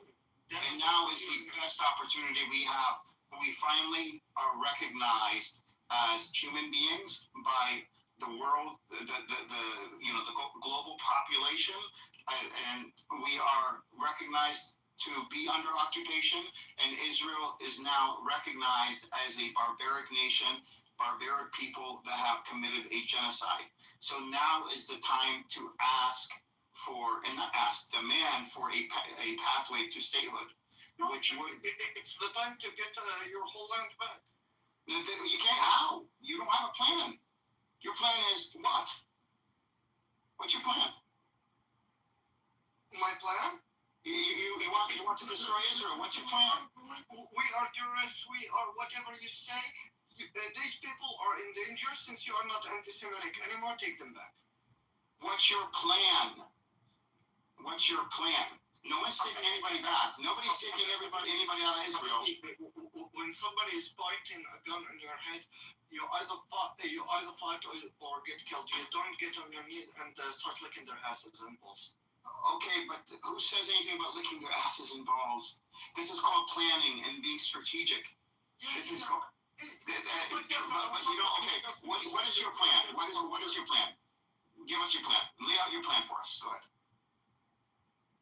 You let the resistance keep on doing what they are doing. No, the resistance can't take down Israel. It's impossible. Israel will fall. I believe within 10 years of Palestinians getting at the very least a territory, if not a state. They will give you Ramallah and they will have all the rest. I don't think Palestinians are dumb either. Oh, we had Yasser Arafat that gave up 78%. I don't think that the Palestinians living there and the Palestinians in the diaspora are dumb. They put their trust in the U.S. It's a different world today. We're not doing that again. We are saying here are international rights. Here's international law, which we were not able to use during Oslo. And now we have the world behind us. It's a different time. Anything for your kids that are being bombed? You asked already. No. You already asked. But yet, I have a plan. But I have a plan that could possibly get us to a state. You're not white. They say that. Okay. I have a plan. What is your plan? I have a plan. You haven't presented a plan. All you presented is you keep on supporting the resistance and let them do what they are doing. They're not going to ever take down Israel. I guarantee you. Did you expect the Vietnamese to win against the Americans? Yeah.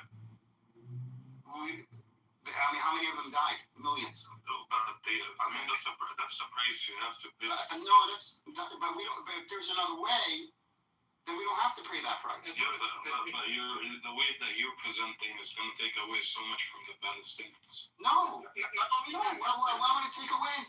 Not only that, just. Well, no, you know what it takes away? The pride. It takes away the pride. No, it's not about pride. Tell us, how would a plan like the one you presented work? I just did, like 10 times. No, repeat it. Like, I know you want international force, and then what? No, I said you have to start somewhere. A pathway for Palestinians to demand a pathway to a state, not a state. Make your plan work now. Let's start. What would? Okay. The first thing is to make sure that we have elections, that we have representation, some government that speaks for us. The Palestinian diaspora involved with the Palestinians in the West Bank. I'm No, you're saying this is what you want. Okay. And Okay, let me show you. Here we go. Let me show you. Without any pride. Without any pride. Let me show you. This is a humble way of doing it. Which is, let me show you. PLO literally Let me show you. for Israel. Let me show you. Let me show you. So when we now have the world that is recognizing Palestine and Palestinians and our rights and the fact that we are under occupation where they didn't even know who we were a few years ago. We now have an opportunity to be able to demand of the UN, of the veto nations, of the G7, that we have a pathway to a Palestinian state that is agreed upon and mandated, going through the Security Council, mandated by the UN. Edward, this world that you're talking about is still supplying Israel with weapons to kill your own. Yes, and it will keep doing so. The mandate, however, to keep crying for the world to give us a no. My plan would legitimize Palestinians, legitimize at the very least a territory that Israel would not be allowed to breach. And if it does, it would be against the UN mandate and against the nations assigned on to Palestinians having a territory. Now, the territory is the beginning. The whole mandate would include the territory up to the state. No, we never did that. We never did that. Okay. All of the international community has an agreement on something that's called human rights. And we should use that. Wait a sec. And the Roma agreement and everything. And what did they do when Israel reached every I shared my plan. They did nothing. I shared my plan. I shared mine. Now you share yours, and Justice, feel free to share yours. What would get us to a position of having a state with the least amount of Palestinians killed? But I look at it a little bit differently than the way you look at it, dude. And I look at it in a way is that if you want freedom, this is a price that you have to pay. Unfortunately, I'm not in support of the deaths of the Palestinians, but this is the price that you have to pay. Now, what you're saying... You're saying that you have to pay this price? But who told you that you have to pay this price? I have to pay this price. Who told you? The people that your people are facing understands no language other than resistance and violence. But it could get the world involved. You would not even give that a chance. Wait, but what world are you talking about? They witnessed the genocide happen. They witnessed the genocide happen in Gaza. Yes. They did nothing about it. So how do you get them involved now? You're saying the only pathway is for Palestinians to be, and not just kill, to be erased. I'm going with your plan. There will be no Palestinians left. I'm going with your plan. You're saying the word witness. No, you're not going with my plan, because my plan requires you to put aside your pride. Yeah, but it has nothing to do with that. Okay, I need me, among 15, 20 million people, I'm nothing.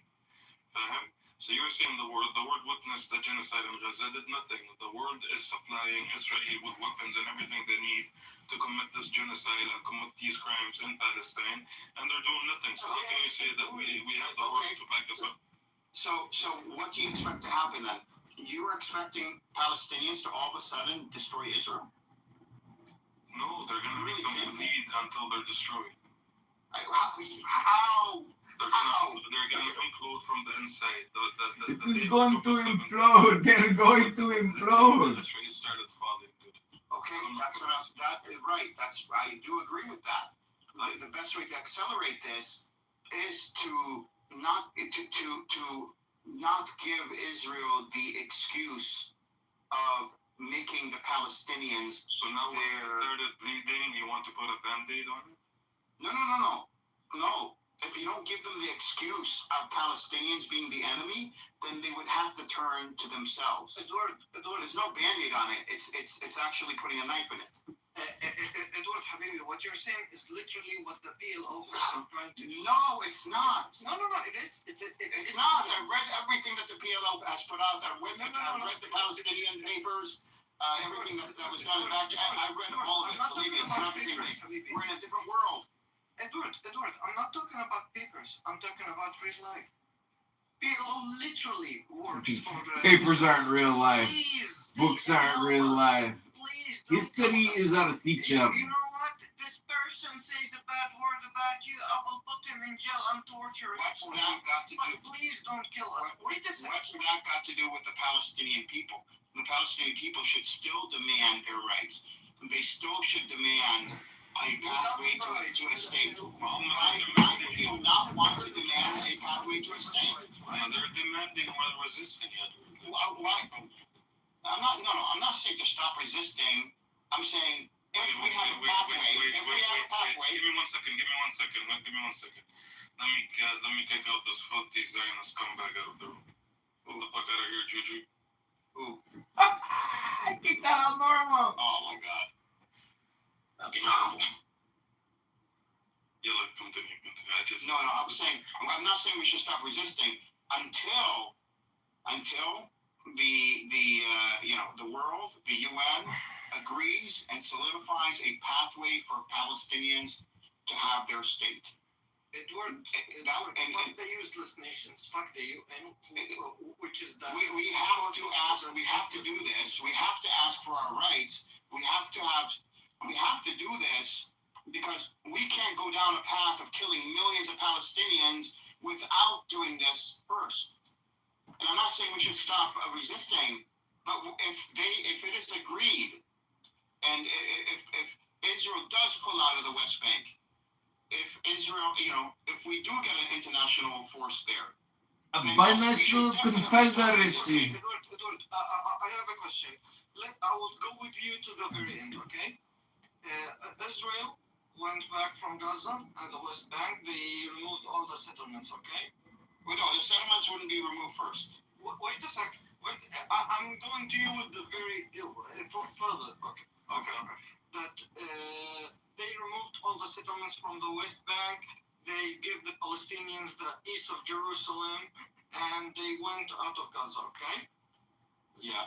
They will do it at the price that you should never ever ask for your other lands back, and that you should live with this distorted type of states. But let's say, okay, my family has lands and houses in the occupied parts. How am I supposed to get these? So I have an inheritance in these parts.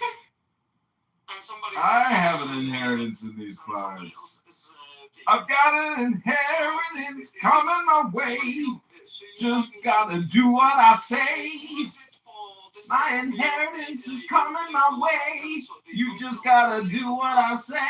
You wouldn't give up your inheritance? Hello?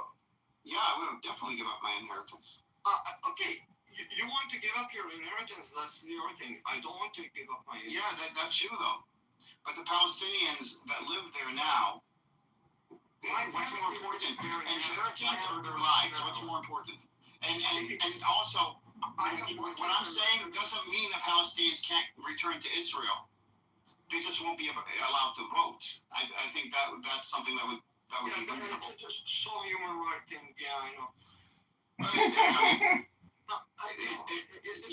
This is the best that we can hope for. If we can get a state for ourselves, yes. If you're saying destroying Israel, no. Under my plan, I truly believe that within 10 years, Israel would be destroyed, and we would have. It's just gonna be destroyed. It's gonna implode and destroy itself. Yeah. Palestinians getting a state and having these people are delusional. And they're no longer killed. We fought the Crusaders for more than 200. That was the Crusaders. He fought the Crusaders. Oh yeah, this guy did. The Inheritor. Now we're dealing with biological weapons and chemical weapons. Biological and chemical weapon attacks. Hello? It's a problem because Palestinians at the end of the day, our job is to figure out a way of to ensure that Palestinians survive. No, the job is not win and only have 2 people left. Listen, we got these trashes of human creatures because Europe was anti-Semitic. Yeah, I know. I didn't say it was morally right. I didn't say it was, I don't care. They go. I don't care. You need to care. You need to. I don't care. The safety and well-being. I do not care what you say. I don't care. They were genocided. That was only a tiny thing. Decided or no anymore, to be honest. Then you shouldn't talk about Palestinians. I don't care about any Israeli, to be honest with you. I don't care if they have to start from their graves, from their zero. I said, you keep talking about Israelis. I'm talking about Palestinians. You're fixated on Israelis. You want revenge. And that's fine, understandable. But you can't take all the Palestinians that live there with you for your revenge. No problem, Edward. Collect all the Palestinians that thinks like you. Write down a piece of paper. Most Palestinians think like me. Most Palestinians, you ask them now, they say they don't care if it's a 1 state or 2 states, as long as it's over. That's what they say. Perfect. Give up your inheritances and go to live wherever you want in the world. No, they stay right there. No. They could stay right there. No, it's not up to you. They could stay right there. It's not for you to take away anything from them. Expect other people to give up everything, give up their blood that has been spilled. You can go fight Israel. But don't send people in the West Bank. Don't send people in the West Bank who are under occupation and have suffered to fight your vengeance war. But no, Edward, the same way you're speaking and sharing your opinion on what would you like to see him as a Palestinian, he's also sharing his own opinion and what maybe the people he knows do or want to do. You know what I mean? So both of you can't be just sending each other to, like that. Edward Habibi, no, I understand that. Edward Habibi, if you're ready to live with a neighbor that's ready to kill your child and drink his blood on breakfast, and smile about it and tell you that he's so civilized, I'm not. But you don't live there. I have no other documentation right now. I don't live there. But I have no other documentation, Habibi. Okay, but I understand. But when you talk about blood there, if there was a Palestinian state, then you could live there. I'm not saying you don't deserve to get what is yours, and you don't deserve, or Palestinians don't deserve to have the foreigners removed from Palestine. I'm not saying that we don't deserve that, and I'm not saying it's that position is a morally correct position. Okay, what I'm saying though, we could start with a pathway to a Palestinian state and work on that.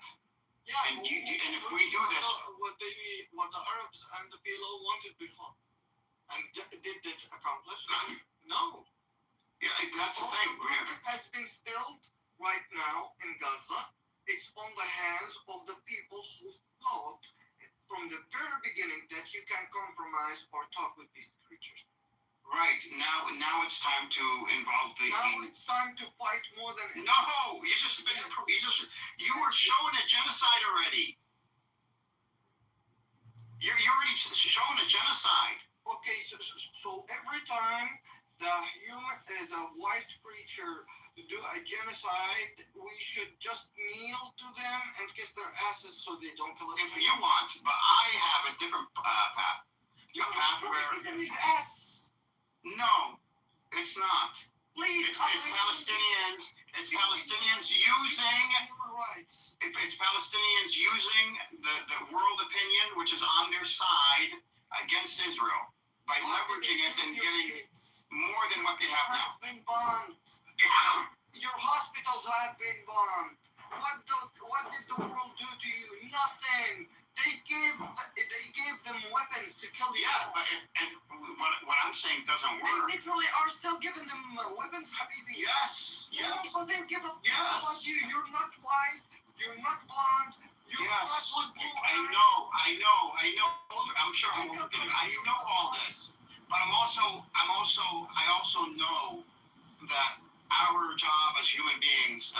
Muslim or not, I'm Muslim, is to minimize casualties, minimize deaths, to take the path that would get you to meet your objectives with the least amount of people killed. That is your responsibility. That is my responsibility. But Edward, can you give me one time for the last 500 years, okay? The white creature that goes to other lands and start killing them and do genocides. Have they ever abided that treaty? I'm sure they have, especially in the 1900s. You're saying 500 years, but that's a fallacy. We are talking about the world in the last 5 years has changed. No. Nothing has changed. Yes, it has. And you have to recognize that the world has changed. It has never changed. If you can't recognize change, how are you going to recognize opportunity? Okay, give me how did it change while your kids are still and dying from thirst and they are still being bombed till now? Yeah, give me. Because now the world knows. Oh my God, Israel. They didn't know for the last 10 No, they didn't. They did not. Now the world knows. They didn't see anything. No. Then Edward, when you say the world knows, you're talking about the normal human beings. Yeah. So how does that mean that the government are still supporting Israel? Because these human beings, the government officials in these Western countries are answerable to these human beings. And if it's shifting, it's just like it is here in the U.S. with politicians, it's shifting. So now it's more like, for example, in the Democratic Party, they call it a genocide. They also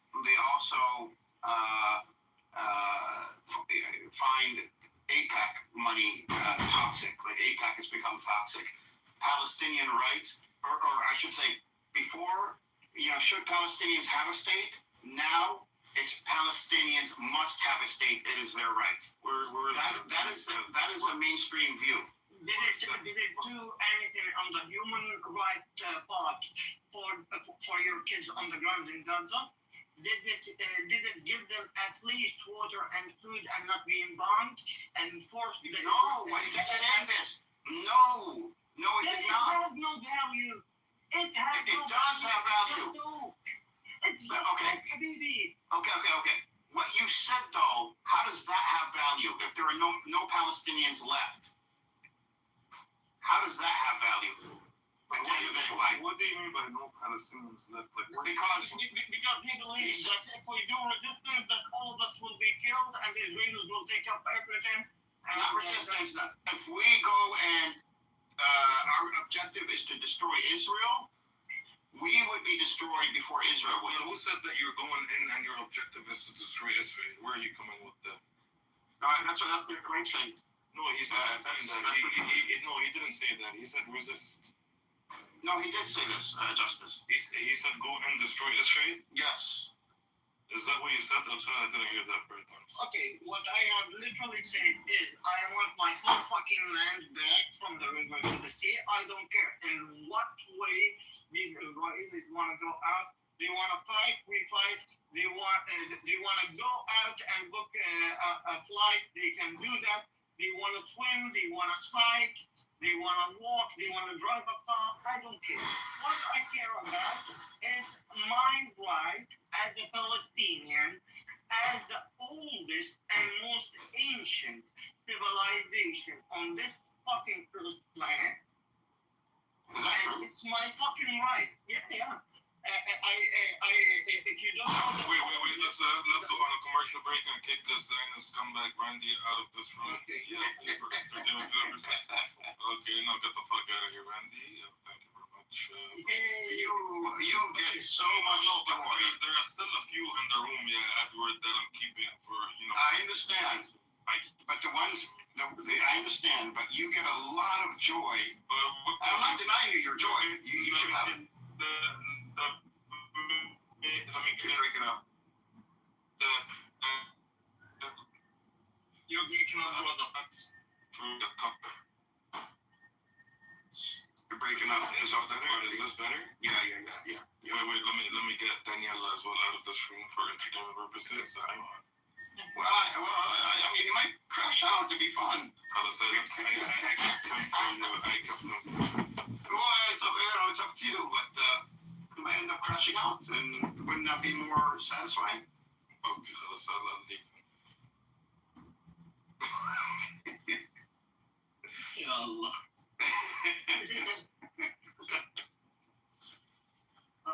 Do you have Buttercup blocked? Maybe. Did you Unblocker? Yeah, unblocker. Oh, unblocker? Yeah, okay, absolutely.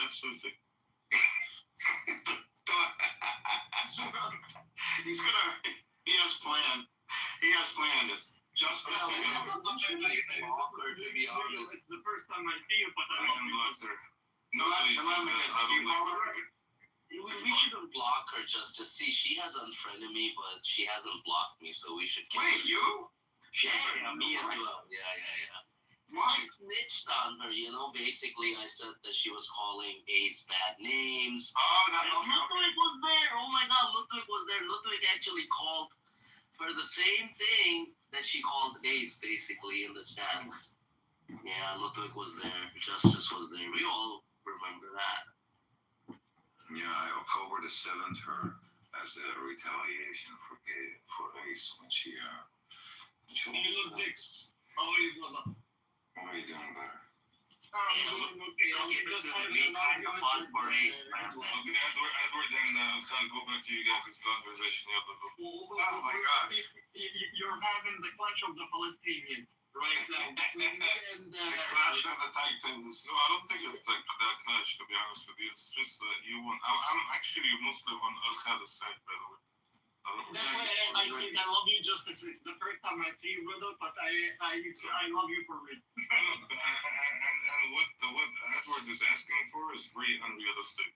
Wait, destroying Israel, you think that's realistic? Yeah, I mean, I'm not talking about destroying Israel. I'm not saying specifically destroying Israel, but not to leave the resistance standing. No, not to leave the resistance hanging. What are you talking about? Why is it so black and white? Okay, Justice, let me ask you this. Justice, if we had, from the UN, the Security Council, a complete pathway that Palestinians, Israelis, the UN, which means the US and all these countries agreed upon, a guaranteed pathway to a state. And we have to do certain things in order to get the state, right? But it's a guaranteed pathway. We know exactly what we have to do. It's guaranteed. Guaranteed. Should we then still resist, or should we start doing what the UN? Yeah, stop committing terrorism. That'd be a good place to start. If we don't get our state. What did the UN help you with? I'm not saying theoretically. I'm saying if we demand a Palestinian state, shouldn't we demand a Palestinian state? Yes, you should demand a Palestinian state. Okay, so we should have a pathway to get to a Palestinian state. Yes. This is reasonable. Yes. Okay, if they agree, yes, we agree on it. Hamas agrees on it, right? Would agree on it. Okay. I don't know. I have to make a phone call for that one. No. I'm saying if Hamas agrees on it, because they're saying this too, a pathway to a Palestinian state. Now, we can suspend resistance and build towards that Palestinian state until Israel decides, to sabotage it. That way we still have the world on our side, and we still have resistance. I'm not saying we should give up resistance. What? It didn't happen. The problem is it didn't already happen, but Israel doesn't want to believe it. Now you're breaking up. Say it again.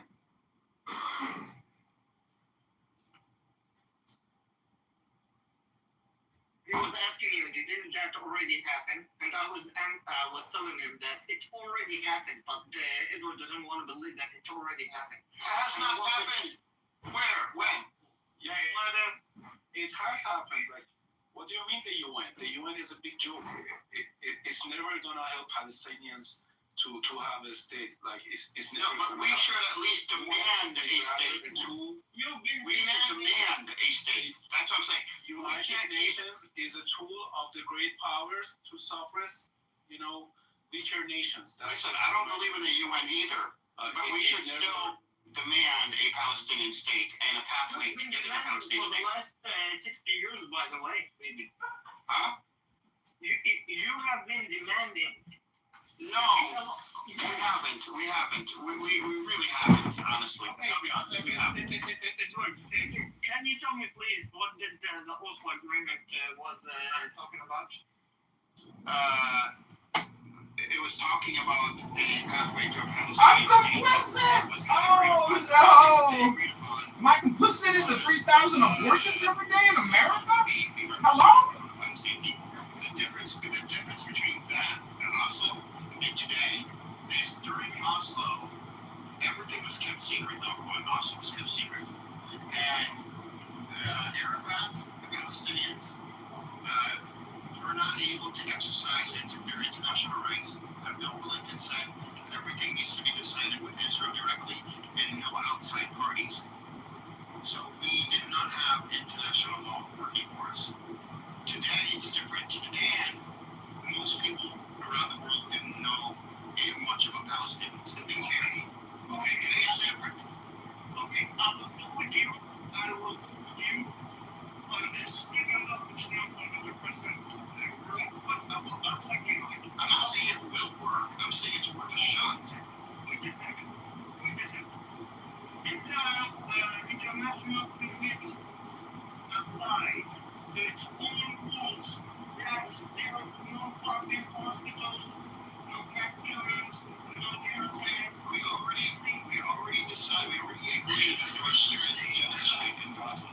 And actually, my first answer is that maybe international community anything that goes about it.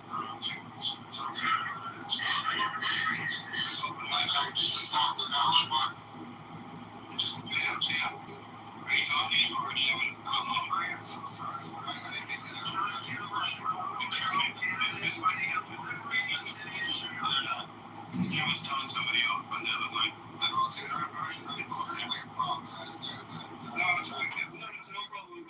Did you hear a lot of it? No.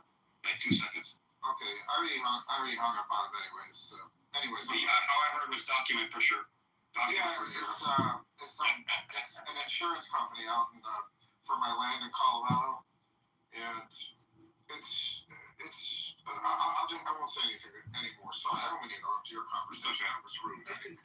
No, it's okay, brother. It's okay, baby. Edward, baby. My question is, did the international community abide to its own rules and did anything? No. They give them more weapons to kill you. They are still giving them more weapons. When we had an agreement with them and we give them their pig stack, okay? Did the international community force Israel to abide to the things that they have agreed on? No. The moral committee doesn't give a rat's ass about you. But the problem in what the idea that you're or the thing that you want or would like to see or that you're advocating for is the first rule would be from the international community. Okay, you want to take, you have to prove to us that you are human beings by giving up all of your weapons, anything that can protect you, and we will promise that Israel. No, but that's what they will say. Well, I mean, I'm sure Palestinians are smart enough to negotiate. And Israel will promise us to protect you. You are only allowed to have police. And by the way, the PLO, even with this humiliating agreements, they have no problem, and they still didn't get any fucking state. Yeah, but that's not what I'm saying that we should be doing, though. Yeah, but imagine that the PLO has only agreed for this, and they still didn't give them a state. but I don't think Israel is going to give Palestinians a state. I think it has to be forced by the outside to do so. From who? America and other nations. Like it has to be the world opinion has to shift, which it has, to when Palestinians should have a state or Palestinians must have a state. It's a guaranteed right. And world opinion has shifted to this. We need to take advantage of this. The thing that has shifted is the public opinion. The normal human beings, the ones who are not in power. But UK, France, Canada, Australia. Why did she kick? Why did she kick me? Why did she kick me? Okay, but recognizing a Palestinian state, these are G7 countries. The world has shifted. Geopolitically, the world has shifted. And we have to take advantage of this. Yeah, they recognize you, but they will not give you anything. We don't know. It's just true. We don't know. We don't know. We have to try. No, we don't know. Is that me? Into your plan, which is attack Israel until Israel is destroyed, and without exhausting this path. Happy 4th of July, beef. Are you prepared to? Are you talking to yourself, man? What's going on? Are you projecting onto me? No, but I just heard you talk. There's no one else on the stage, and I hear all this audio. Are you talking to yourself?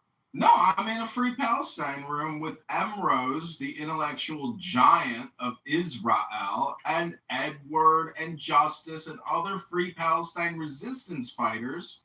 They are because that's in another room. How are you in another room and also in this room? I'm fucking confused. Because I have Anonymous in another room where they can't kick me out. See how that works, beef? Happy 4th of July!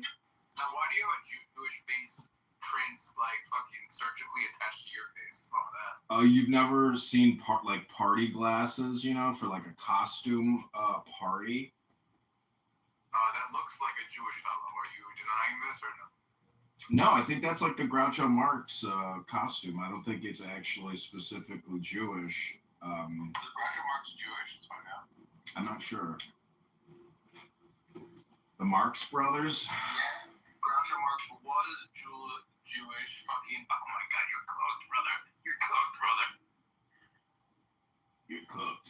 Well, how bad do you think Andrew's brain rot is? Because I think, this app is actually just like a brain rot observation platform.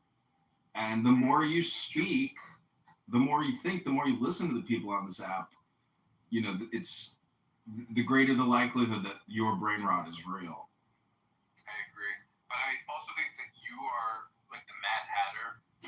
Most people's mental illnesses don't manifest as like archetypical characters from classic children's literature. Mm-hmm. But you're very lucky that your particular random mental illness has turned you into this like archetypical icon, So I agree. I think my mental illness, I got lucky with my mental illness. Like I got all the good aspects of it and not so much very few bad aspects of my special mental illness. Yeah, because right now you are the Mad Hatter. You do all the Mad Hatter stuff. Like you laugh too loud, and you're like You always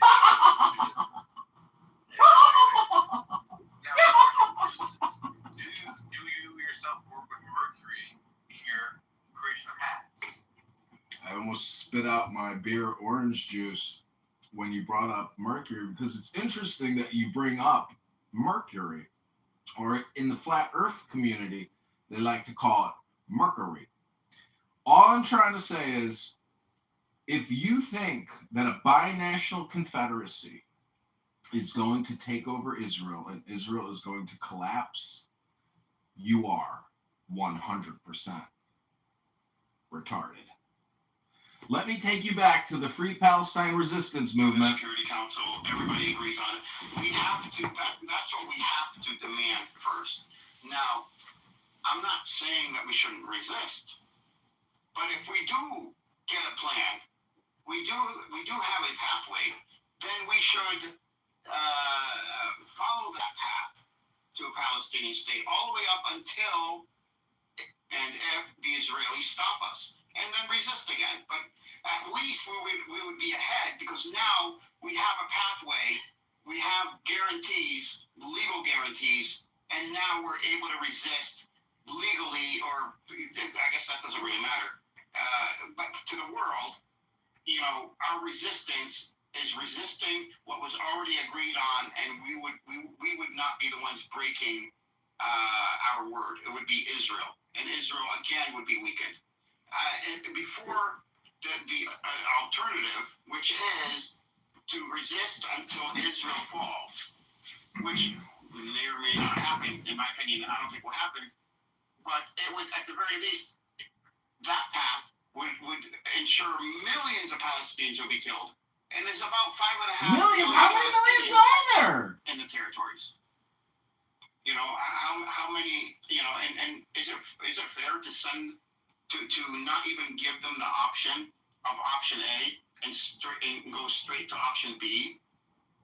And they're the ones putting their lives in danger. I don't think that's fair. I don't think that's not. I wouldn't be able to live with myself. You know, if I did something like this. But remember that the people that will abide to the agreement are the same people that are still financing Israel with weapons to kill Iran. Yes, I know. No, I know.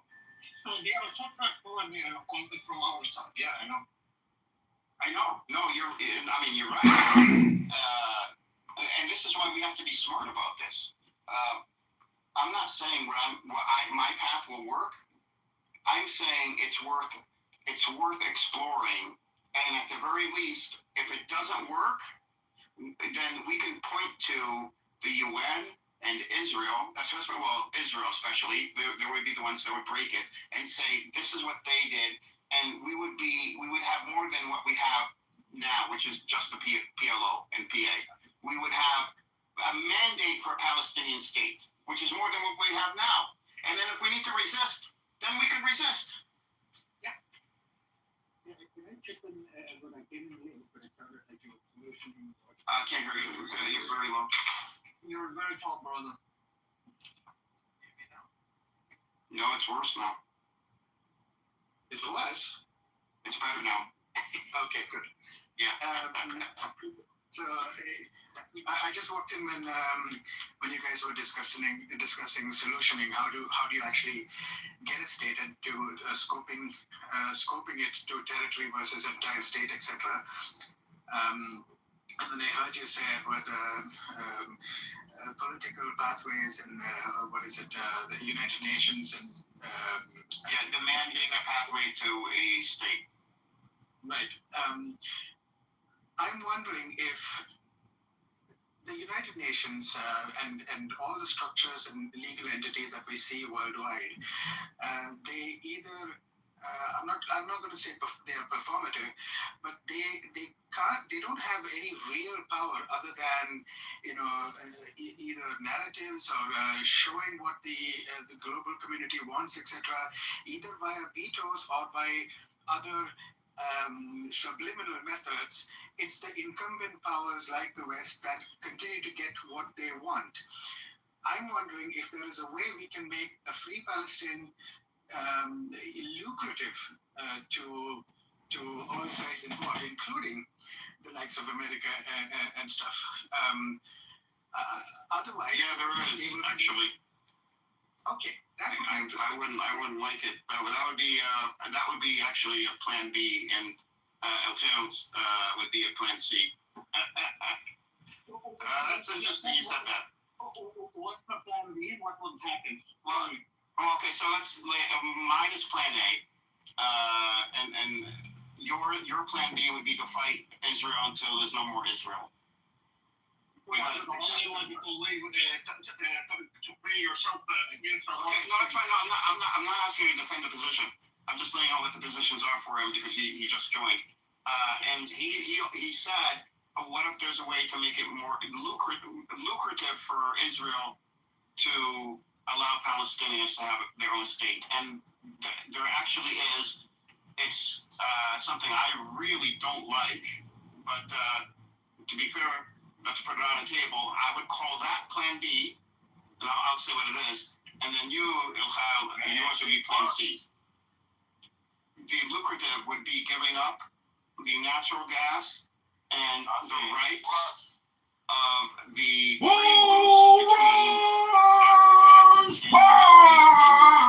giving that all to Israel. That would make them build, tens to hundreds of billions of dollars a year right there. And that would be giving up, Yeah, but the thing is, don't worry, that's included in your Plan A. That is not. It is? No, it's not. No, I told you it was included in my plan. Habibi, the world and Israel will not give you your plans unless you do Plan B. No, we can't say that, but you can't say it's included when I did not include it. You have to be fair to what I'm saying. Like, I've been very fair to your position. I've been very fair. I have not misrepresented it at all. Okay, I've been very fair. But we have to keep our positions very clear so that everyone knows what our positions are. I'm sorry if you understood that I say that you have stated, but what I say is to get to your plan, the world will make you do also Plan B. I didn't say that you have stated, and if you look at our conversation, what did I tell you? The first rule would be from the world: give up your guns, give up your arms. We will make Israel promises that they will protect you and they will not touch you. Plan A and Plan B are totally different because my plan would be a Palestinian state and Gaza, the Gaza port, the rail system linking Jordan to Egypt through the West Bank and Gaza. That's all on Palestinian territory. Yeah, I know. That would not be. But that's what you want. No, that's what you want. But that's not what will the world. No, the world would actually. Actually, in other words, like what? Now, when you say this, like, what do you think the Palestinians on the ground should do from their end? Yes. They have to. It's not happening. The PA and the PLO are so corrupt, and they should have been doing this for decades. Actually, they need to be unified under one voice, and they should have already put forward exactly a pathway to a Palestinian state, what they're willing to do, the infrastructure that they want to build. They should have already been talking to all the world powers about this for decades, and especially in the last year or two. But that's the first step. Do you agree that they can't make a move without Israel's permission? Can we agree on? I would say permission is too strong. I would say cannot make a move without Israel's resistance. So you think that Israel's permission is too strong to use against? Yeah, because if you lay out a reasonable plan and you articulate it well to a Western audience, and multiple nations. I'm talking about multiple nations, not just the U.S. I have a question. Let me just answer this one real quick. Very quickly. Yeah, very quickly. If you lay out a plan and it's reasonable, Justice, then at least people would pay attention and see Palestinians as reasonable actors. now we're just victims. Why haven't we transitioned from victimhood to reasonable actors yet? It's not Israel's fault. Let's be honest. It's not Israel's fault? No, it's not. No. It's not. We can. I found out a few weeks ago that the PLO. If it's not Israel's fault, whose fault is it? Palestinian. So here's what I found out a few weeks ago. So the PLO. Palestinians? Let him finish. No, we're not talking about starving. We're talking about political. Telling our story. What I found out a few weeks ago is that the PLO has consulates in most Western countries, if not all. So diplomatic relations, and they have not reached out or sought the resources of any Palestinians in the diaspora and organized them in order to speak to the respective parliaments, to speak up politically, to have one sound, one voice, one organized movement. Nothing. And we had these consulates or consulate, whatever they're called, in all these countries. What were they there for? Absolutely nothing. And why do you think that is? Why didn't they reach out and voice what we want? Well, I didn't even know they existed. Honestly, I didn't even know. I don't know. Why they didn't? Because of corruption and laziness. Why should they have to do any work? The consulates here in the U.S. Why should they have to do anything?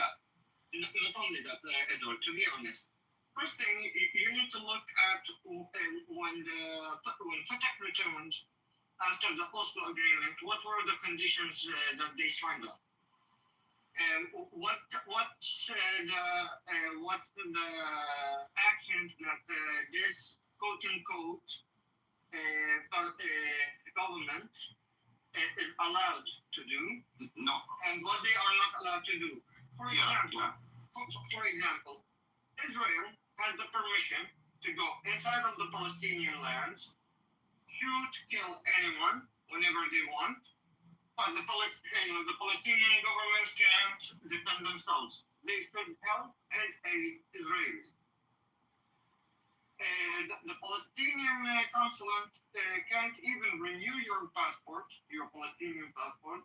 You can't get your birth certificate. You can do literally anything.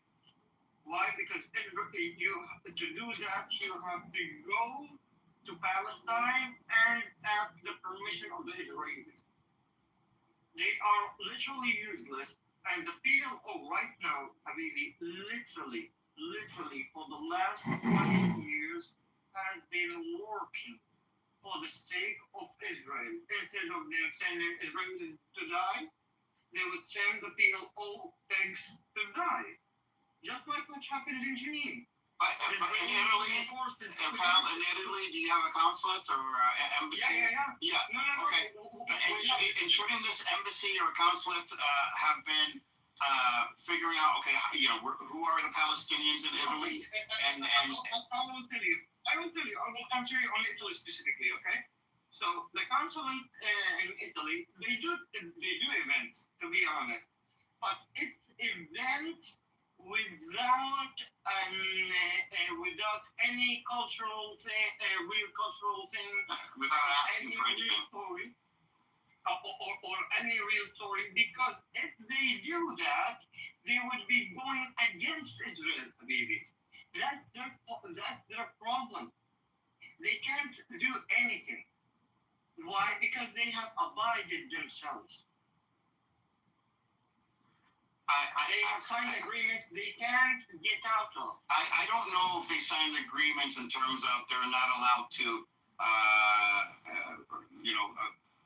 interact with their own Palestinian communities, organize them. They interact. They do some some Muslim the cultural things. Yeah. And I'm talking about going, like here in America, going to Washington, D.C., talking to congressmen, They are not allowed to do that. No, there's nothing that I have read that said they are not allowed to do this. Not everything is on paper. Well, then that's an assumption.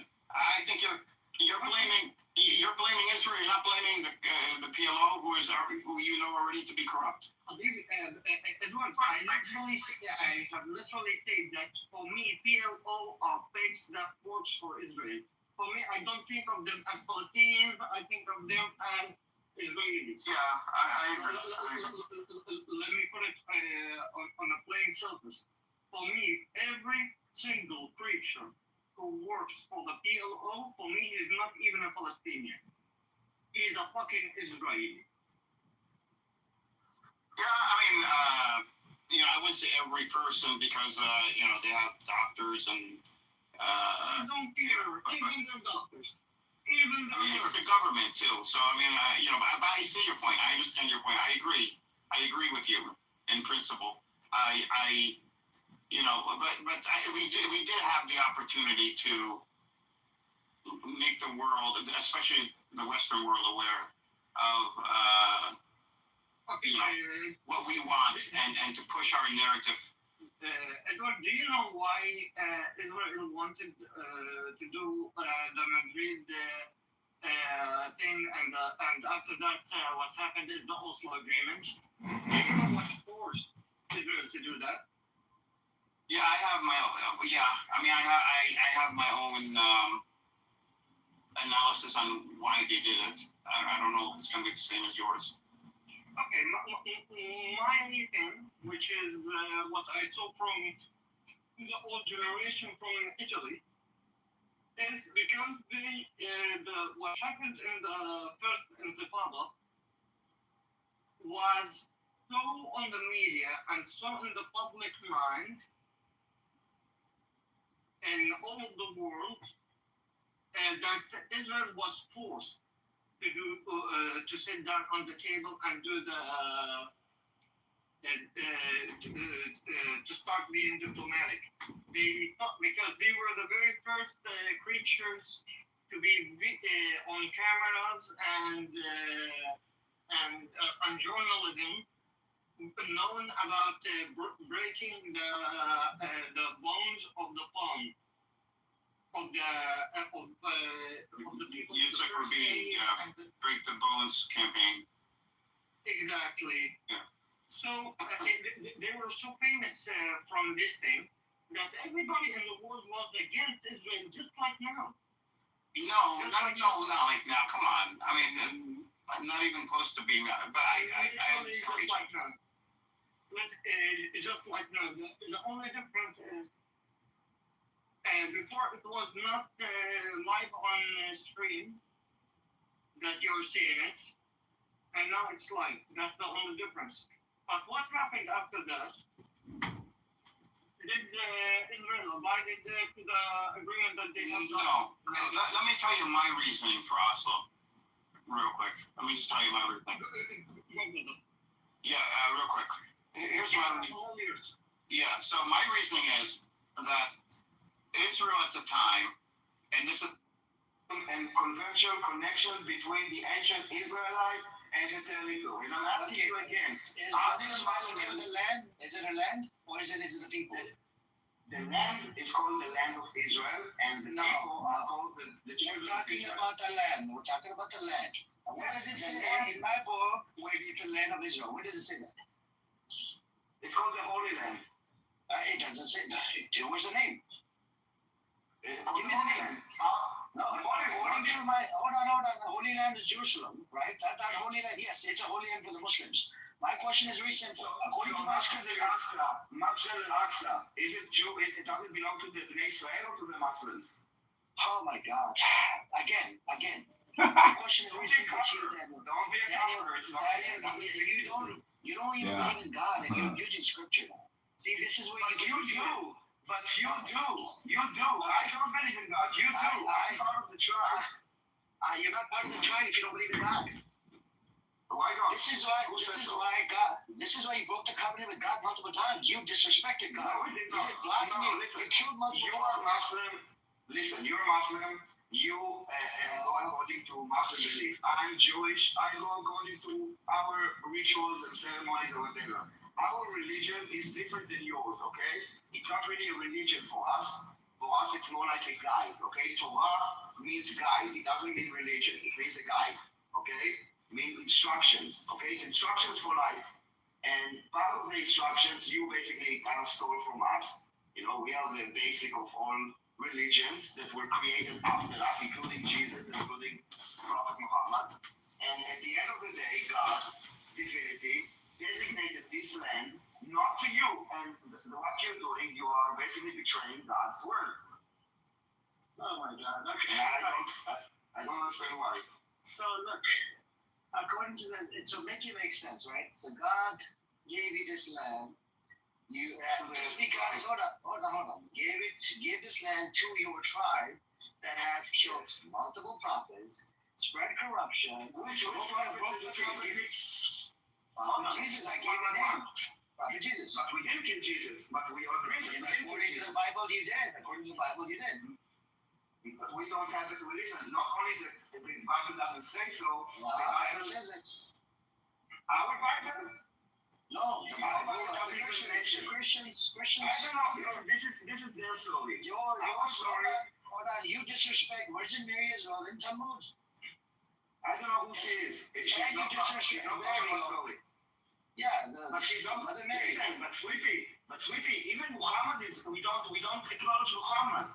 You understand? I know. And you know that the Christians don't also acknowledge Muhammad because Islam came third. I know. So for us, Jesus is not a prophet. All false prophets for us. So our false prophet, and you God gave. We didn't kill him. Who killed him? Yeah, you did. It's mentioned in the Bible. You want to bet that we didn't kill him? Oh my God! Your people killed Prophet Jesus, peace and blessing according to the Bible. But we didn't. It's the Romans who did it, and you know it. And show me who brought Jesus to the Romans. Listen, I don't know the Bible because I'm not Christian. I know the Torah. Can you tell me where in the Bible it says that we killed him? You brought Jesus to the Romans, and then you were being asked, should we kill him? And your people said yes. Can you show me? Listen, it's not part of my story. I want you to Google it about the Christian Bible and the ruling of the church fathers. Okay, I want you to Google according to the Quran, who does this land belong to? According to the Quran, it doesn't belong to you because let's go with your narrative. I'll grant you that according to my book, it belongs to you. But can you please make it make sense to me?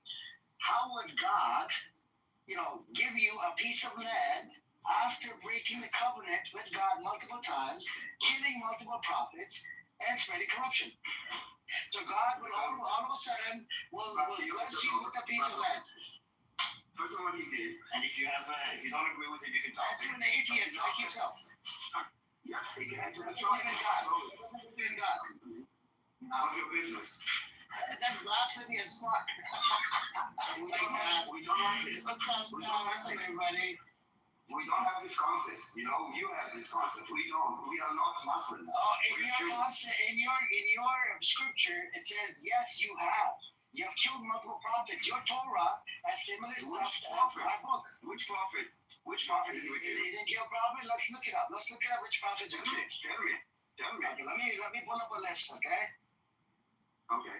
I gave you Prophet Jesus, peace and blessing. According to the Bible, you killed Prophet Jesus. But we didn't kill him. You know that the Romans killed him. Do you know how he was brought to the front of the Romans? Show me. You said that we killed him. So basically, your entire claim is that we killed many prophets. The first prophet that you gave Jesus, you agreed with me that we didn't kill him. Who is the next prophet that we didn't kill? And then you said corruption in the land. Do you know what corruption means? Yes. So what corruption is in the land? Doing a whole bunch of things like usury. What do you think usury is? Not corruption. That's corruption. In your eyes. Not in ours. Okay, hold on, Daniel. According to my corruption, for example, corruption is to take children hostages, okay? That is a corrupted moral values. This is what the Palestinians are doing. Do you agree that it's corrupted to take a hostage a baby and kill him? It's immoral and inhumane. But at the end of the day, the land, according to the Quran, does not belong to the Palestinians. So I don't understand how a Muslim believer is advocating against the words of God. Okay, John the Baptist, Yahya, right? Was killed by the Jews. Zachariah was killed by the Jews. Listen, you're just giving me names that are not part of my history. These are prophets. Yeah, but they're not part of my. They are for us. They are all false prophets. We have our religion. Let's say tomorrow there is a new religion. Will you follow it? Or you will face a false prophet? You will say to Palestine,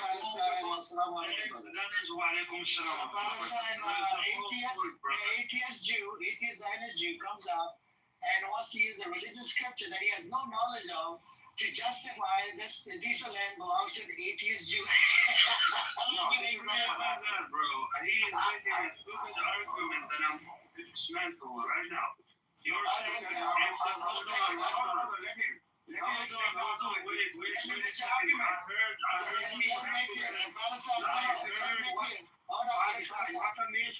What Amir said is not my point of view, okay? I heard what you said right just now. Let me repeat for the room, bro, because we have new people. Hey, what's up, Cindy?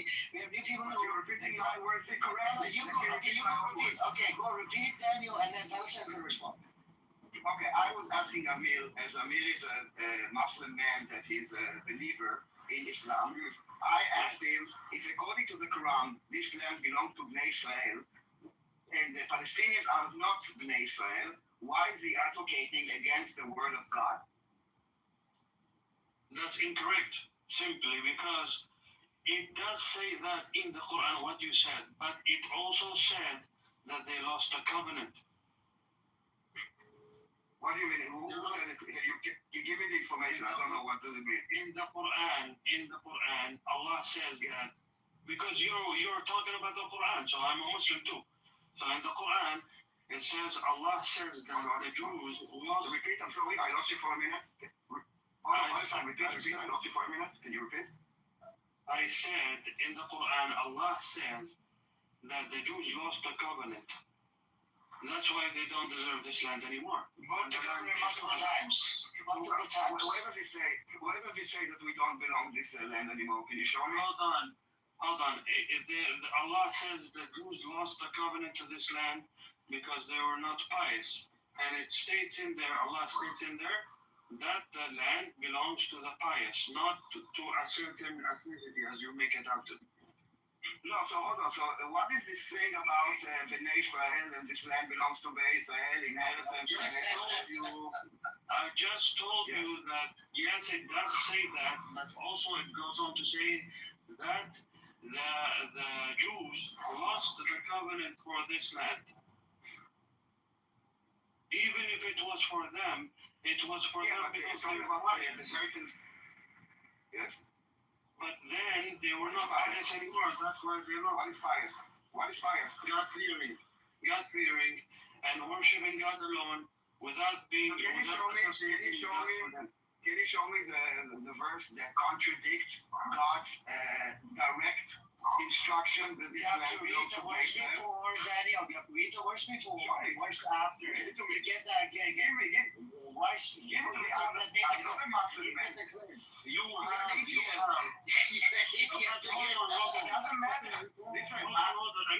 doesn't matter that I'm an atheist. I'm worshiping the organization. Hold on, Daniel.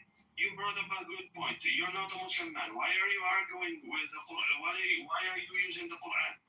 Did you listen to me? This is what I said. What I said at the beginning. Yeah, listen to me again. Listen. I asked why Amir, which is a Muslim man, which believes in the words of Allah and the Quran, why is he defying God's specific words? But you don't believe in that God that we believe in. So what's the use? You can do. I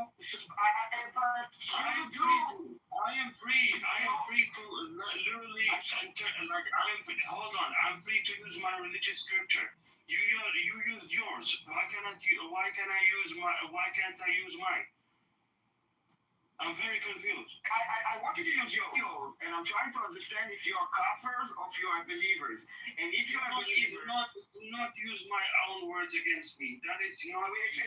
It's not your own words. With all due respect, kafir is also in Hebrew. Okay. Don't think that your language came before mine, okay? Kind of settle down.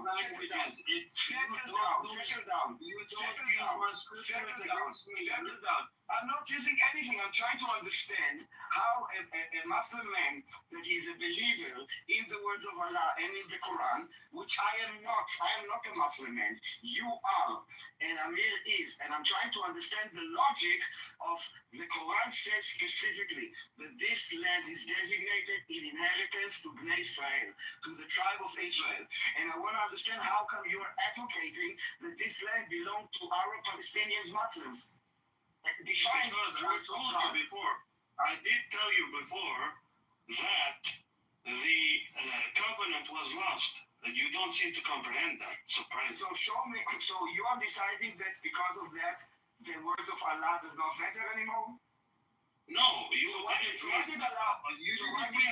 read all the words of Allah as you claim. You didn't read all of them. This is why I'm asking you. So tell me, show me. Show me where it says. Hold on, no. Before I show you anything, how am I defining something that you claim not to read as a whole thing? I can read it. You know what you're talking about. I do know. And you know, you keep on. And so that's my point. The same way that I know, and I looked it up before I spoke about it, and I can read you exactly what Google answered me. And Google said that the Quran specifically says that God designated this land, the Holy Land, to Bnei Israel. And you're saying something else, and I want to learn from you. So show me where God said, never mind, I'm changing my mind. So God change his mind? I said, did God change his mind? Designated to Bnei Israel, but then it wasn't because they were not pious anymore. You did not hear the first part of what I said. I heard it, and I asked you. I heard it, and I didn't ignore it. I literally asked you, show me the verse that Allah said, never mind about what I told you about the land. There's a new law, and it says that it does not belong to the Bnei Israel. Can you show me this? What you talking about? In various verses, I will use the same thing that you use, Google. I didn't find in Google. Okay, what to search? Give me, tell me what to search. I will search for it. I said I'm gonna use Google to tell you the various. Okay, go ahead. All right, show me. Well, I mean, like what I searched the verses because I don't remember them in my head right. Like, I'm trying to understand how you make sense of it. That's it. The thing is, Daniel. It's your religion. You're a believer. You're a Muslim man. And I'm trying to, I'm kind of showing you what God said in your Quran. And you said, but, and then you gave a few lies. You killed multiple prophets, corruption in the land, yada, yada, yada. You couldn't substantiate any of it. And your prophet Zechariah was killed by the Jews. And whether you claim to be a prophet or not, but once you killed him, why are you talking about Jew? It's the King Yoash who killed him. Why did he kill the Jew? He was the Jew. You know it, right? No, they're all Jews. They were not Muslims. I'm trying to understand from them how they are as Muslim believers. Explain the words of God that is in the Quran, saying that the land of Israel is designated to the inheritance to the tribe of Israel. And they are kind of talking about, don't laugh because you're stupid, okay? You're talking about, Amir, I don't want to humiliate you, okay? So don't humiliate yourself. You are talking about the Turei Karta, which are about 400 families out of 16 million people. A lot of Hanafi are not anti-Zionist. They don't serve with the idea. No problem, but Daniel, I'm the topic. Hold on a second, Danny. So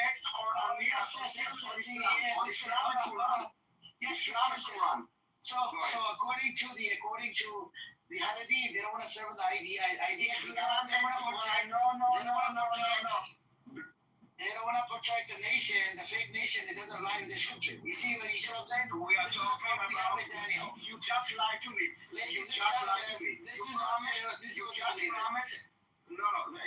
I'm sorry. Listen, if I'm why don't you serve the idea? Why don't you serve the idea? The Haredi, it doesn't matter.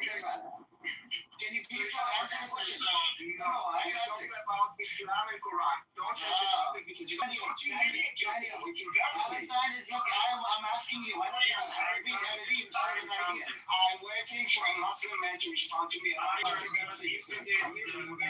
land will be inherited by the believers. Are you a believer of the book? Are you As an argument or not? Palestine. This is my question again. Are you or not? Are you a believer of the Quran? You are not a believer of the Quran. So then we're not fighting. What the Quran? We're talking Quran. With all due respect, we are Jews. Shut up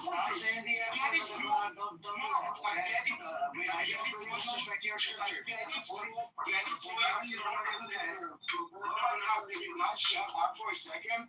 No, I won't. Because that's bullshit. I said that you don't believe in it. You don't believe in the Quran. Why are you using it? No, chapter 24, verse 54. Go read it. Why is it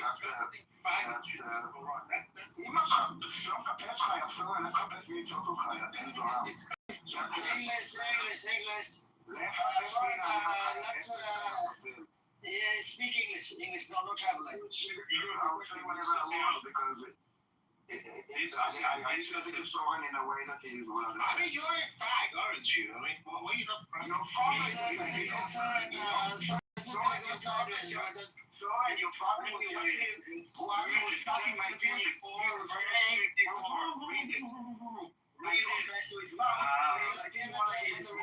Okay, this is getting messy. This is getting dirty. Yeah. Sorry, this is the people that you Just to your room. 54. 54. Yeah. So your father says hi. Anyways, I think with which he has been charged, and upon you is that with which you have been charged. It's about Muslims. It has nothing to do with news. What does it say? But it's talking about Muslims.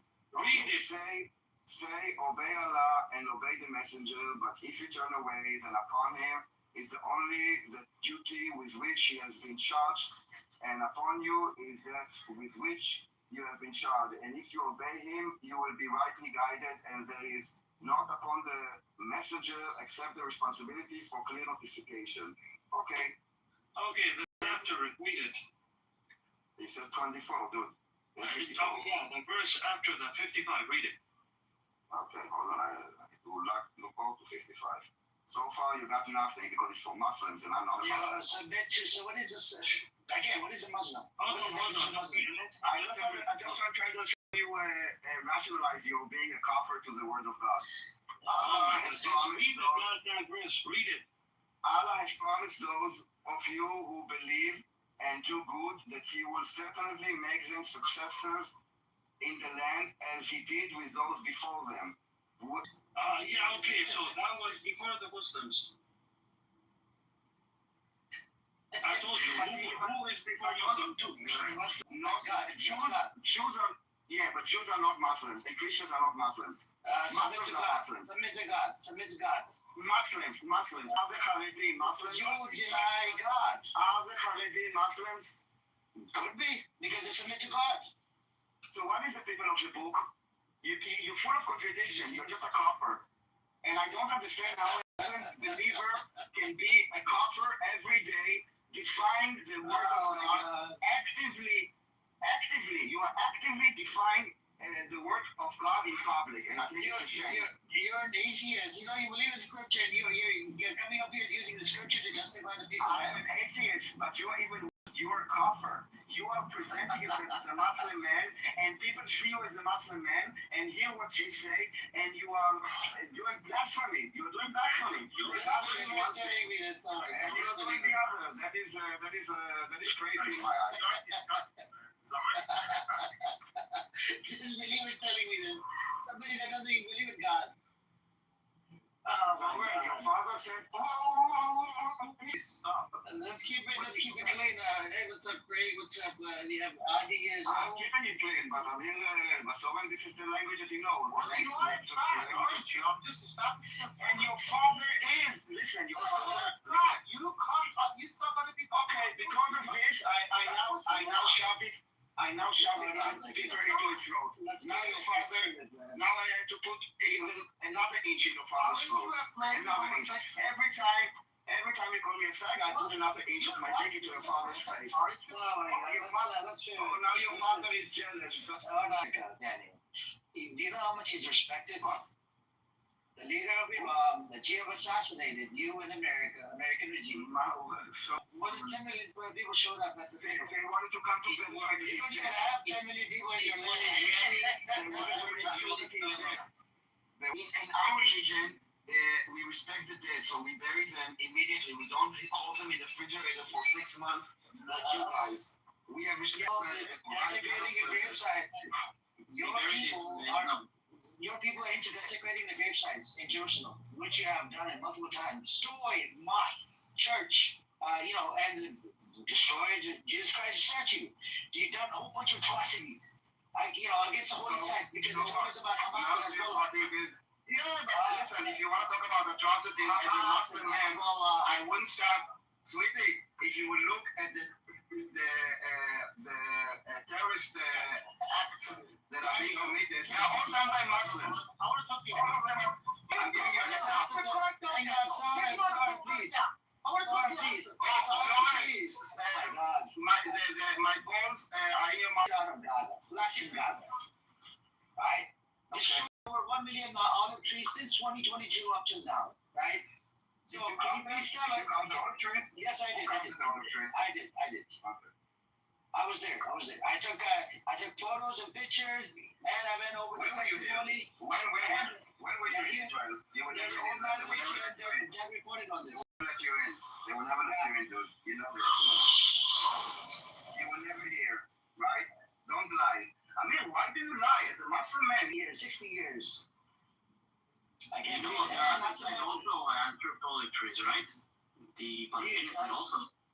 Do you know, Adi, that in the West Bank, you have trucks going in there, stealing olive trees from the roots of it and taking it inside Israel? Sure, but it's not, it's not one-sided. The other side also anthropologists of the Jews. The Palestinians don't go inside Israel, right, to get your olive tree. But your people come over to the other side, steal olive trees, steal diapers, whole bunch of shit. Amir, do you know that what the Palestinians used to do was to take kites or condoms and they would fly them with fire and they would set fires to many, many trees. You want me to show it to you? So I will shut you up, and you know I will shut you up. Shut up, so and I'm not talking to you. I will not put a link. I will show you a photo. I was there in the March of Return in 2018. I was there as Put the link in the chat. I was there as a And can you please tell us why were you putting bombs in can of food? They burned so much they burned. That's all you do is destruction. Why did you put the bomb in can of food and toys? Did you know that IDF did this? The first terrorist attack in the Middle East that was done by the Zionist Jewish militia in Palestine. The first terrorist attack. That's the crazy part.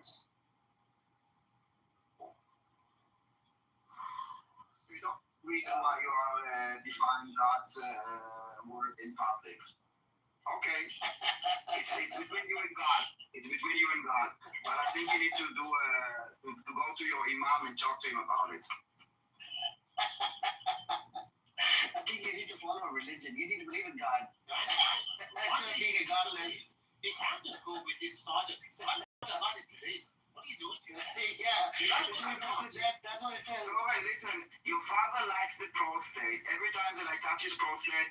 So, if this is all you have to say, I think it's amazing. Because I tell you what, when you get so ecstatic like you guys are. We're gonna keep it clean. Thank you.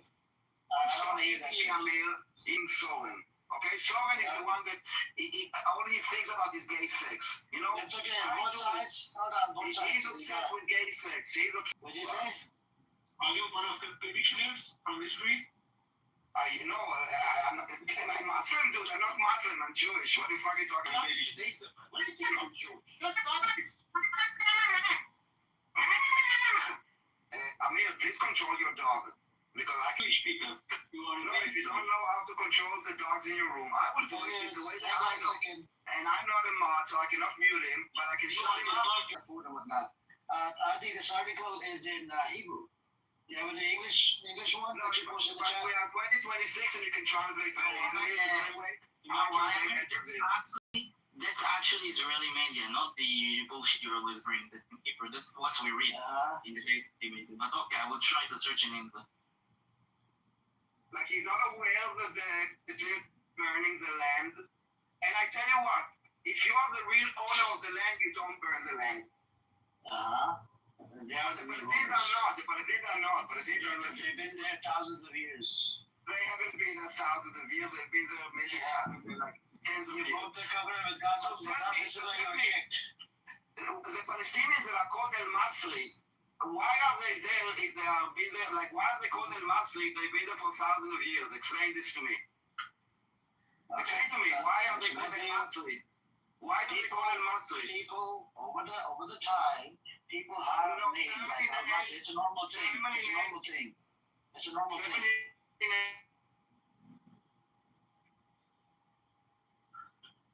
People can name their child after whoever, it doesn't matter.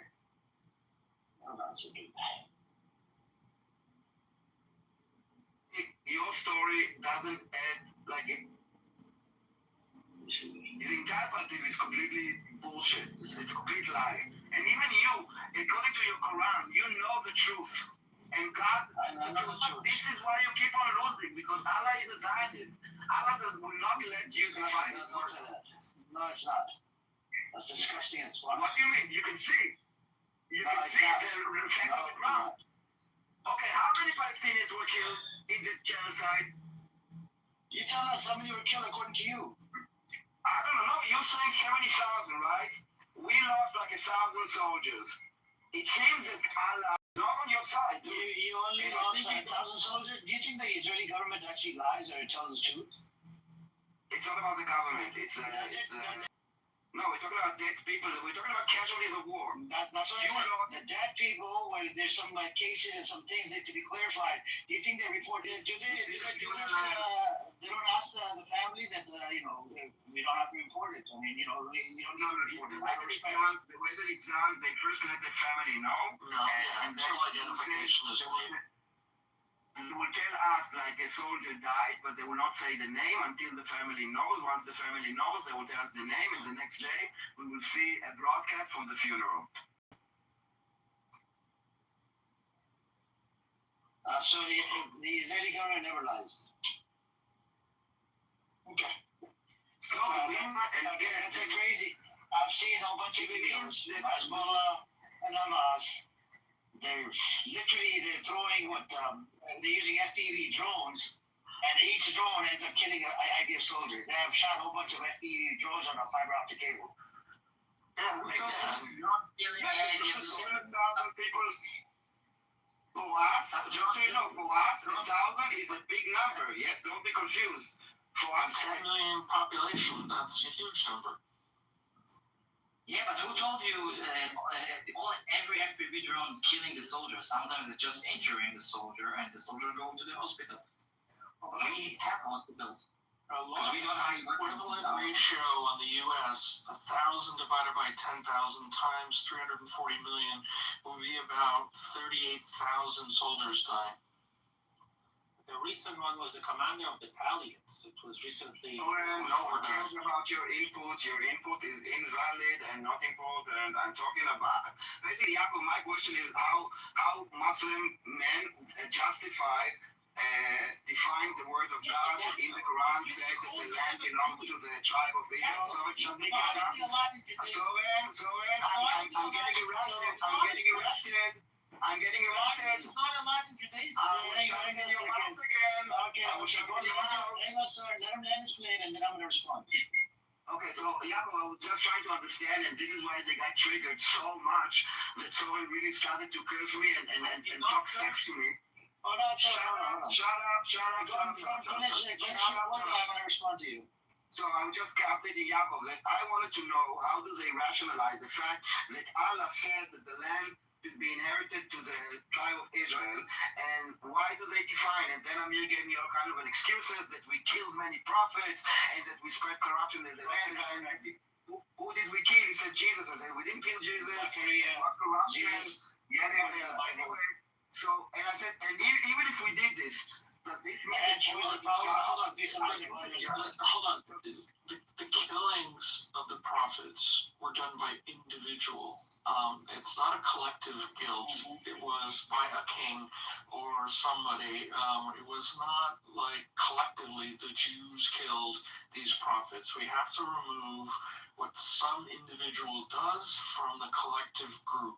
Just like the Catholic Church has said the Jews are not responsible for the death of Christ. And if you want to get the, hold on a second, Daniel, you spoke, hold on, Daniel, you spoke, hold on, oh my God. Daniel, I let you speak, I'm gonna respond now. No, I let you speak, I let you speak, I'm gonna respond now.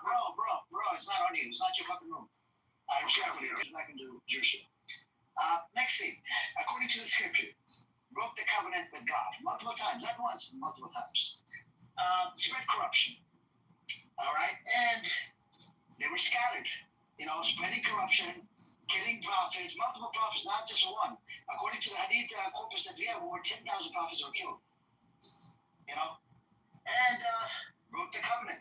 So breaking the covenant, that breaks the promise with God. That means you're no longer from the elect. If I grant him this particular position of him as an atheist, doesn't believe in God, you're yet using the word. It doesn't work in our scripture, by the way. If you're an atheist, you're not part of the religion. That's against the religion. So respectfully, I will say it again. And according to the Torah, the gay people should be put to death. It's mentioned in the Torah. I can put the link in the chat for you. You see what I'm saying? So there's a lot of things that we can go back and forth. And then even the Torah talks about this, killing multiple prophets. I think from your side is you killed over 1 million prophets. From our side, you killed over 10,000 prophets. And the evidence is very clear. If you break the covenant with God, how can God give you that land? It just doesn't make sense. And in my scripture, God will never discriminate against any group of people. We have examples of Bani Israel, and Bani Israel is the name of the tribe, it's not the name of the land. You're mixing the two. Your land was established by atheist, agnostic motherfuckers that didn't believe in religion. Yeah, Theodore Herzl, Jabotinsky, Child Wiseman, fucking all these psychopaths, Ben Gurion. It was given to the tribe, and we are part of the tribe. So that's the truth. The tribe is mentioned in the scripture, so you're not part of the fucking tribe. If you don't believe in scripture, how are you part of the tribe? That's the part I always have a problem with this. But this is not your own business. This is between God's word. Tribe is God's word. It's not your word. Yet you deny the word of God. I know the word of God. Listen, but I'm part of the tribe since I was like 1 week old. I don't need to be a religious person to be part of the tribe. Okay. Hey, you deny the word of God. Yeah. You deny the word of God. Doesn't matter. You don't believe in God. Since 1 year old. I'm still part of the tribe. Whether you like it or not. This is the way it is, and you know it. And you are the sufferer. Daniel, this ethnicity part, it didn't come about like a long time ago. It came about, 1800 years ago, something, in the 1800s. What?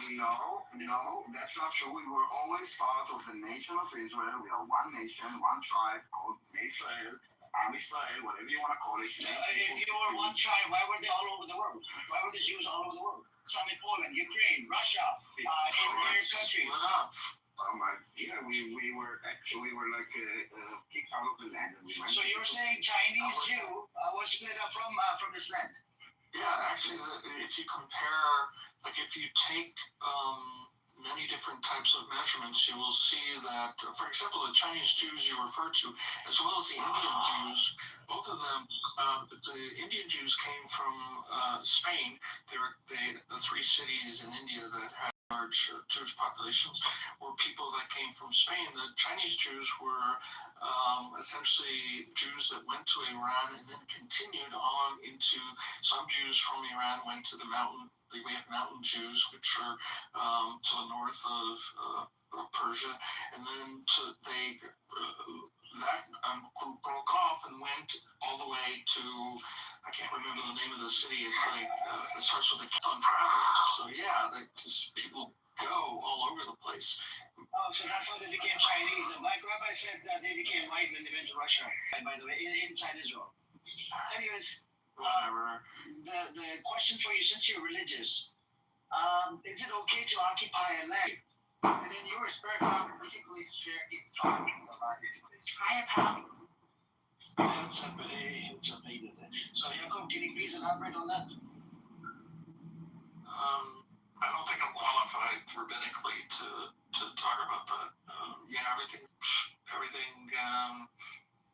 So, is it okay to occupy land using political Zionism? I know you believe in religious Zionism, right, which is mentioned in your book, right, until the Mashiach gets saved.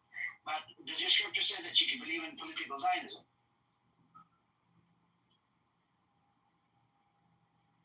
I have to think about that, to be honest. I have to think about that, but I don't know where you came up with 1,000.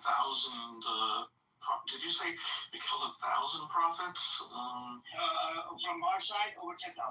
Yeah, I mean, we only count Isaiah, Jeremiah, Ezekiel, Zechariah, and that's it. Those are 1, 2, 3, 4. Yeah, 4 or 5. I count 5. So. What about Zechariah and John? I just mentioned Zechariah. Okay, and what about Jesus? He's not considered a prophet. No, he didn't speak of the word of God. Okay, that's your belief, right? We believe he's a prophet. Yeah, okay. Yeah, and you killed him. Anyways, because you brought him. Hold on. In the Muslim religion, it appears he was killed. He wasn't actually killed, right? It was made to. Muslim religion. I'm talking about the Bible. According to the Bible, literally, the church fathers agree on this, by the way. The Sanhedrin did not have the political authority to essentially condemn him to death. They could condemn him to blasphemy, but they could not condemn him to death. That was a Roman thing. Actually, I guess they're so that actually the Romans killed him. Yeah. Hold on, brother Muhammad. The Romans, they brought Jesus Christ to the Romans, and the Romans asked them, what should we do with it? And you had some people from the Jewish side, they decided to take the, say this, yeah, we should kill him. So that's what ended up happening. That's why there's a lot of Christians that still blame Jews for killing Jesus Christ. And then there's even a survey on this, by the way, in America. I think it's 30% or 40% of Christians, they actually believe that the Jews have killed Jesus. That's right. The head of the Catholic Church said that in Vatican II that the Jews were not responsible collectively. I know. He came up with a book. He came ruling in the 1960s. Before that, they were literally saying this at the churches. Yes, we know. Historically, that's been one of the main drivers of anti-Semitism. Yeah, Ottoman Empire and Muslim Catholic. The other question for you, so you don't know anything about political. Let's see if Adi knows. Adi, do you know that Adi, can you stop talking there? Go suck your mom. Go lick her dog clit. Hold on. Adi, can you please tell us, according to your scripture, are you allowed to come in to the land that was already occupied with a certain group of people, come into that land and take over by kicking them out and stealing their land and not giving it back? Is that allowed? Because it did not happen with the will of God. First of all, isn't it what Joshua did when he entered the land? And by the way, it's our land, so it was commanded to. Did you break the covenant with God multiple times?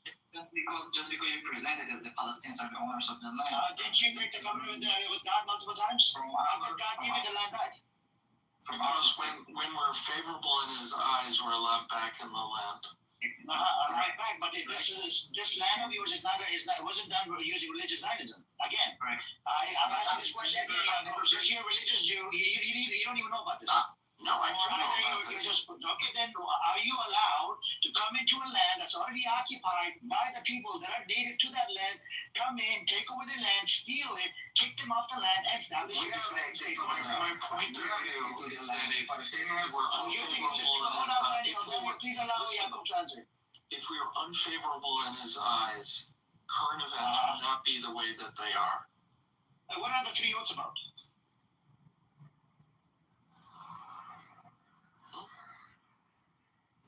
You read into 3 oaths. What are the 3 oaths about? I'm not sure how that has anything to do with what God wants us to do.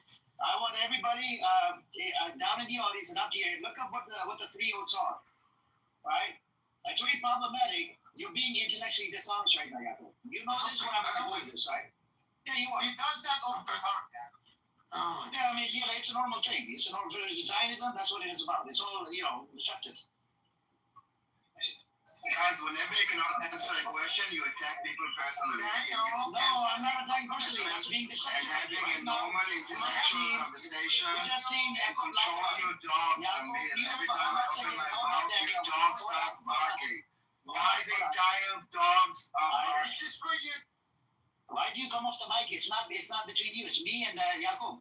We just seen Yaakov told me about 5 minutes ago. He's not aware. He's not well versed to come in, occupy the land, to kick the people out of the land that lived on that land, that are native to that land, and then by establishing your state. Is it using political Zionism? That's what I introduced. This is a show. Hold on, Adi. I'm talking to Yaakov. So we all seen Yaakov then turned around. He said, "No, we were allowed back because God favored us. This and that." That's not true. It doesn't work like that. The state of Israel was literally established using political Zionism. It did not happen with the will of God. Because if the people were atheist agnostic and established a state. The will of God. Hold on. The land was not Arabic land. We have 2 million Arab Muslims living with us. Okay, can you please tell us how were they treated from 1948 to 1966?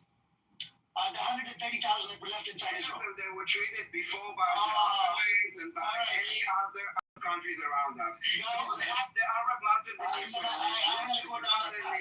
or in Jordan or in Egypt or in Syria and Lebanon. I'm going to go down that path now.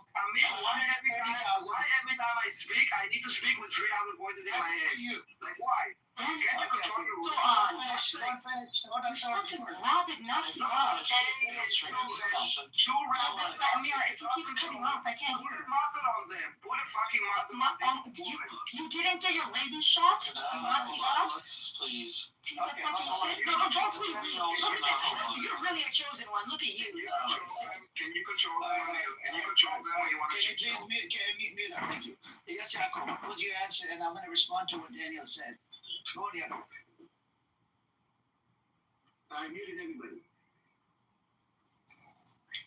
When the person attacks on me, on Yaakov, on Adi, if you don't have any answer, just say I don't know. I just asked him a question. He did just speaking. And again, when I speak, you speak. And again, when I speak, every time he speaks, Amira, I'm gonna just you're having a back and forth, and he's a rabid dog. Okay, Daniel, I'm sorry to say I have to move you. I can't even mute you. I have to move you down. I can't have this type of conversation when I can't even mute the fucking stage. So, Yaakov, can you please tell us what you were saying earlier? I had to move him down because he would not mute up. The 3 oaths that you invoke, that you mentioned in Psalms, are not binding halacha. They're mentioned there, but they're not bound upon the Jewish nation. It's they're principles, but they're not like laws. Okay, what is the Jewish nation? Bnei Israel, the tribe of Israel. Okay, Jewish nation is established with the will of God, correct? No, I'm talking about the people, Am Yisrael, the Jewish nation, the group of people. The group of people, they're part of the tribe which comes from the word of God. You agree, right? It comes from the scripture. Now, the next question for you is the land of Israel, which was established using political titles, not religious. So can you please justify it? How do you justify that would God allow this land to be, occupied and ethnically cleansed so they can establish their own state? Would God allow that?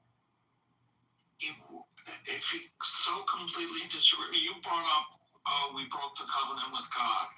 My point is hold on. My point is that if God this was such an abomination in his eyes, the state of Israel would not exist. It would not have reached the outcome that it did. Okay? He's given us free will. Okay? Daniel, I'll bring you back up, but I need to be able to mute you. I can't. If I can't mute you, then I have to move you down. I don't have a choice. Why can't you mute him? You're reason. I was able to mute him earlier, but I could not mute him. My question is very simple. What he said in 1948 up to 1966. Maybe you can tell us, Jacob. How were the Palestinians treated inside proper Israel? They were citizens. And they were not citizens until 67. How were they treated? Can you please tell us? Can you walk us through the steps? What do you mean? Wait, what? I mean they weren't citizens. Did they have the citizenship of Israel? As far as I know, someone wants to tell me otherwise, I'm all ears. 1948 up to Arab Israelis, not people on the West Bank. They were Palestinians. From 1948 up to 1966, why did they choose not to leave? You have to interview every single one of them and understand. So the reason why they didn't leave is because they were afraid they would not be allowed back. People that lived on that land, they were under heavy military rule from 1948 up to 1966. And not only that, they kicked them out of their own the original villages to different part of Israel. All right, and they were just like what's happening in Texas. There's a military law, by the military rule. They were under heavy military rule, and every aspect of their life was controlled by who? By Israel. What's happening in the West Bank? Same concept. And they did this. And it was about 130,000 of them, or 140,000 of them. Yeah, a little bit more than that, but so they chose to stay. They could have left with the others. They chose to stay. Yeah, they chose to stay because they were scared that they would not be allowed back. But even after that, I think you're making like a universal proclamation on such a large group of people. What you just said is problematic, and can I give you an example why? Just 1 second, hang on a second. Just over the... I don't argue, I don't yell, I talk. So. 1812, yeah, 1812, they was very helpful. Some of the wars, they might not have been as helpful, but yeah, they gave us a bunch of their territory. Louisiana. They could get. So do Louisiana purchase as well? Well, yeah, but the others too, so the whole middle of the country used to be the French territory. Like the very first, after they found Newfoundland, or the parts of Acadiana now in Canada, they had the whole middle of the country basically in the 17th century. And so Louisiana Purchase was last, but they had St. Louis was a part of their territory. That's why it's named St. Louis. So, yeah. The whole bunch. I can tell you, y'all could probably go on Google and find the map. It's an interesting map to see how the British only had a sliver and the rest of it was France. Yeah. The old Midwest before it expanded.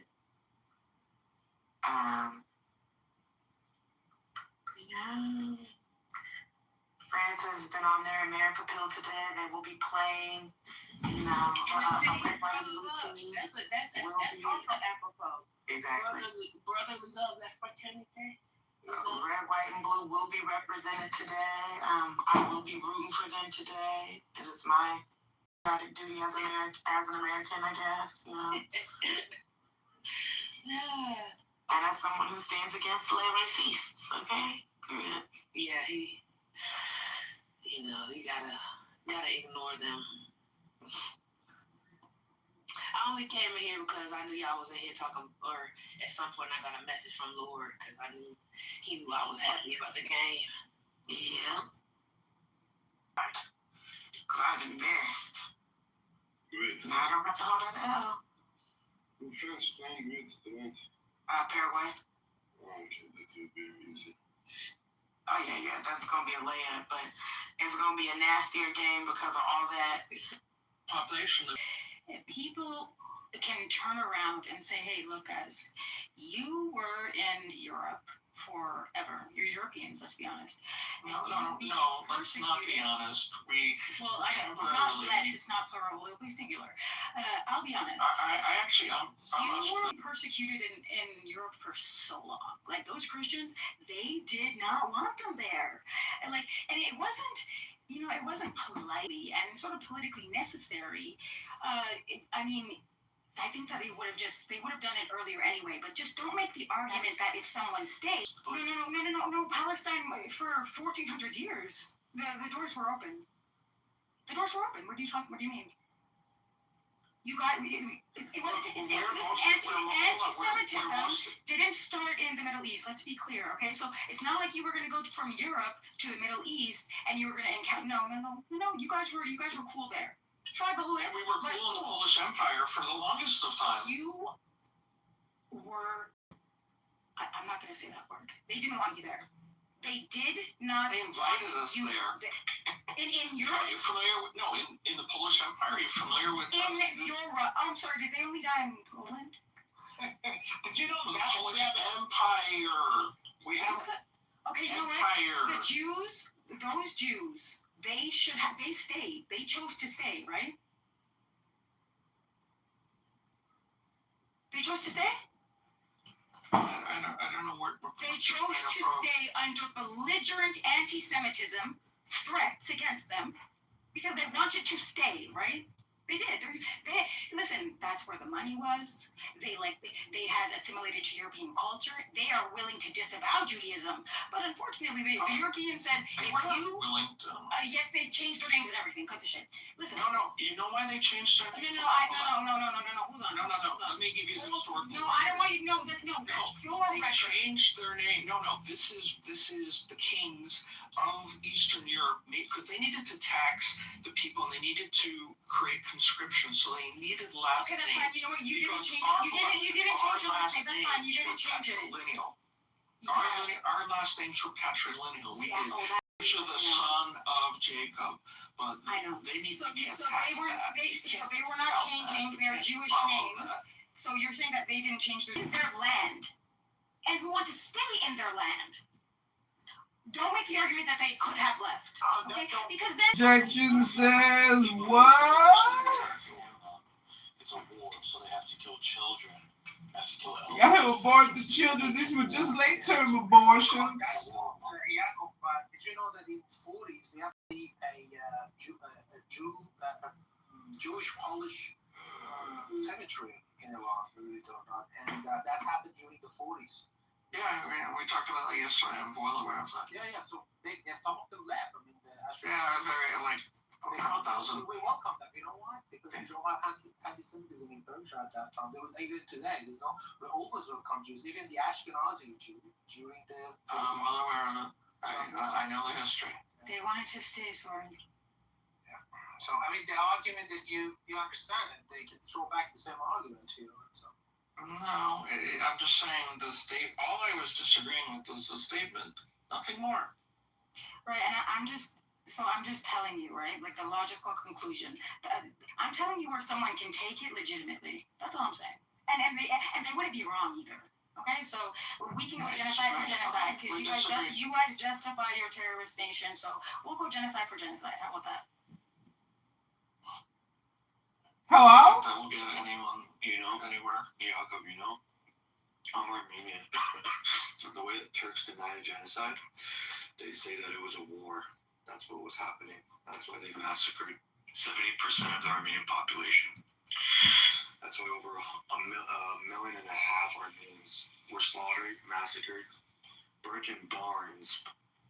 I'm aware of the Armenian genocide. I love the Armenians today because they actually said we don't need the Israeli regime. But we don't need it. Yeah, exactly. I love that. I mean, they said, it's your politics. We don't care whether you would have accepted long time ago. I know you want to do it because you want to, be in a rivalry with Turkey. Love the Armenians. Good on. It's pretty diabolical to use our cause as like a chipping, a bargain, like a bargain chip. I agree with you. I agree with you. I was surprised when that was announced.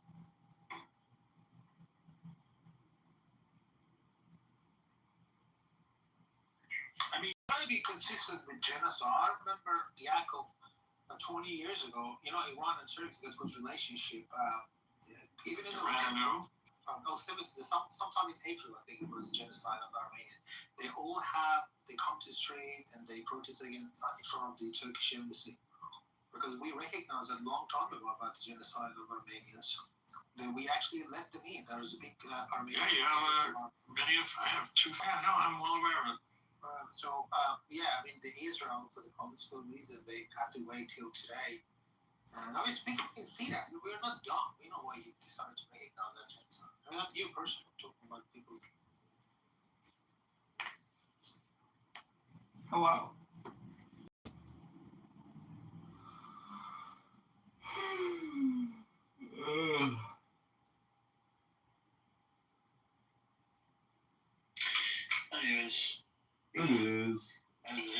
It's full of hypocrisy, this whole history. When we go down that path, there's stuff in there. I put the link in the chat, by the way. I gotta go on. Do you save it? And then, you can get back to me later. Bye, Jacob. Nice talking to you. I didn't mean to be rude. I was just, I'm just a rude, crazy bitch. It's tit for tat in game theory, everyone loses. So that's I have a problem with. It's your genocide not for mine. genocide. No, I do have a problem, but I'm not currently. Didn't she just try to apologize? Committing that, so if I was, then the point stands. Because I disagree with any human atrocity. I don't care I don't care if you're blue. I don't care if you believe in. Do you believe in abortion? I think humans have a right to life and freedom and safety and self-determination. Damn, she believes in Israel. We agree there completely. Is it the Palestinian Nexus? Is that the article? The sizes are a lot more reasonable. I compared like the pasta. I was like, I got a dish specifically to see the difference, and it was the same size as a pasta dish as I would get in the U.S. in this particular experiment that I did, and it was two totally different feelings. It was the same size. Because usually, the pasta in Italy, a lot of people get upset over it because they don't understand. To them, it's a course in the meal, and not the meal course. So depends on where do you go in Italy. If you go to Trattoria, it would be bigger. If you go to a Michelin even in a Trattoria, even the small ones, the fact that the tourists go there and order a dish of pasta as a main meal, a lot of them complain because it doesn't come in the sizes that they request because it's not the sizes that they get in Italy. It's part of the meal, not the meal. So, if you're saying it wasn't the size, then I don't know. It was a crazy experience because I was starving and we were staying. It's a crazy story. We were staying on this communist anarchist compound. So we were in. This is a crazy story. So we were in Rome, and the people who hired us to perform, they had a castle, a medieval castle, which was a community in Rome that they took over. The anarchists took it over in the 80s, early 80s, and their community self-contained. They have their own electricity. They grow their own food, everything. So we couldn't. I couldn't stay. We couldn't stay at their compound because it was full. So they got us these hotels, but they would have us at the compound, we'd workshop, perform, whatever, and then we would go back to the hotel at night, and they would feed us from the food that they made on the compound. Anyway, the day that they fed us, they didn't give us that much food, and I didn't want to like bother them. So we got back to the hotel. It was nighttime, and I'm like, fuck, I'm starving. Like, what do I do? So I just started walking in the street. I don't know where in Rome I was. It was dark, pitch dark. There was like prostitutes on the street. There was crazy people running around, but I didn't care. I had to find food. And I walked by this place that looked like a house, and then I found out it was really a restaurant. I went in. I'm telling you, Emeralds, they didn't understand a word I said. I didn't understand a word they said. And they said just. Was it cheap? Yeah, it was cheap, and they told me to sit down, and they got me. All that I was able to tell them was that I want fish and pasta, and they said, okay, just sit down. And I sat down. You were in a trattoria, Habibi. But trattorias, their portion are like house portion. They are not restaurant portion. Like, it was like a house. I was like a mama's house. You ordered fish with pasta? Nah, bro, it was amazing. It was amazing. You almost never fail with a trattoria. But I've never been to one in Rome, but in Milan and in the north, there are some of the best food that I've ever had was in those places. That's good because it was I only eat halal, and they weren't halal, so I said they were pressing into some kind of protein. So I said just eat fish. And isn't it like that everywhere you go, that the restaurants of the locals, the one that the locals go to will always be better than the commercial ones? It was definitely some local shit. There was no tourists there. It is, because trattorias, you would never find, not never, now a lot of people do that, but you would hardly find any tourist in a trattoria. Because it's literally it's the cheap local, and not even all locals go there because of their self-image in a society. Most of the people would go to a restaurant or a Michelin. It was not fancy at all. And that would be fancy. No, but I like that. I like that. Of course, those are the best foods. We used to, my husband and I, every city, because every time we travel, we will always walk around the city and look for those specific places. You will always get the best food when you go to these places. Can I ask you like a little bit of a personal question? You don't have to answer, but you can try. What's your husband's position in terms of everything that has happened? Are you guys like the same on the same?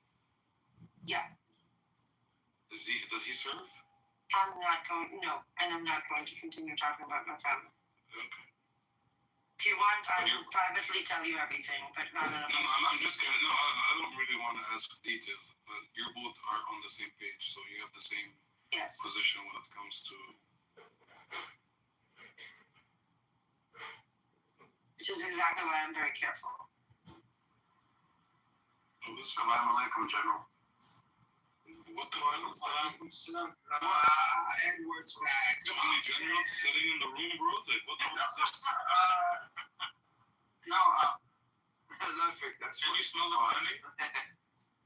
No, because I was in the room earlier, so I just thought my salam. Okay, this thing wasn't in the room when you were here. Salam wasn't in the room. Salam alaikum to the room. No, man, it's too late for the salam, bro. Too late. Why do you say you're salam? Too late for a salam.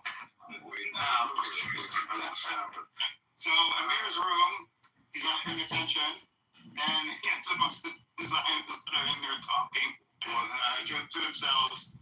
Amir's room. He opened the room. I just went in there. I just got back on. And we're gonna do it. Just sent you a link to a Twitter. Who put it? He said who? That's this. Oh, you sent me like in my back channels? No, Telegram. Let him stream, bro. He can suck my dick, to be honest with you. Let that go on his stream. Keep screaming, Kitover. Keep doing that. Who gives a fuck? And, yeah. The title is interesting. But, how about you share your vision with Palestine? I know Palestine might be a little bit, I don't know, sleepy or busy at this time of the day, but tell him what you think and see if he shares what he shares. Yeah, remember earlier? No, I'm done with that conversation.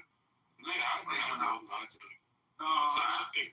Don't worry, George. I will not fight you anymore. I give you my blessings, Habib. No, we talked about it. At the end of the day, Edward, you're a Palestinian. It's not like you're from the outside. Exactly. Yeah. Habib, as long as you love the resistance, I love you, and no problem. He doesn't love the resistance. He doesn't. That's not true. Don't listen to him. That's not true. The resistance is some of the best of us. Some of the best of us, they are the best of us. You see, you're not working right now. What do you mean? You can't say all. You can't say all. I hate this all thing.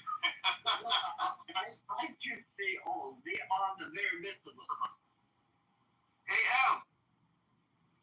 Yeah, I give you. What part of Palestine are you from? I'm from West Bank, from Khalid. Nice. You don't have the accent, yeah. No, I don't. It only comes when I'm pissed off. I don't know why. Is it actually? Like a Jamaican. I swear to God. Like a Jamaican. Like when I'm very, very pissed off or stressed, you would see me talking Arabic in a Khalili accent without even noticing. Like it's just in my genes that it wakes up. But yeah, don't do that because we kind of want to understand what you're saying. You know what I mean? Yeah, I know what you're saying. ماشي.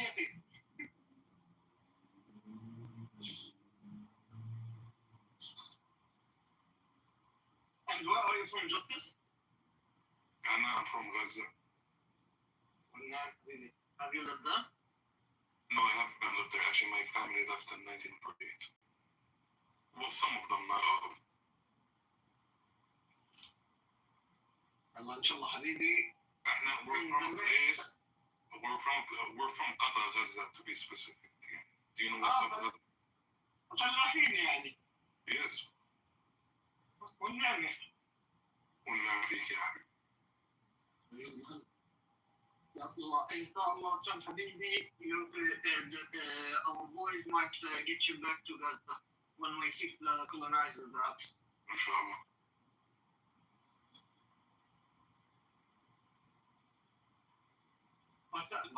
The colonizers, you mean the Arabs? No. I have to come to the phone to see who said that. You mean the Arabs, right? No. The Arabs, man. The Arabs and the Muslims. I mean the Europeans. Alright. You know, like, I'm very racist against Europeans, the whiteys. Yeah, I've noticed that. Yeah, like they are so white. They make me feel that they are not from the Homo sapiens, they are Neanderthals. But they come from Judea, bro. When they find it, they can go down. Yeah, they lived there 3,000 years ago, and now they're just going back to that. So who was your president? But all of them. Did you have a king? Yeah, I had a president. His name is Sinwar, and he started all of this nonsense that we are living in. President. King David? King David? Who, the king that nobody wrote anything about historically except King David, man. Yeah. I don't read the Bible. I don't care about it. Like, I care about real history, Habibi.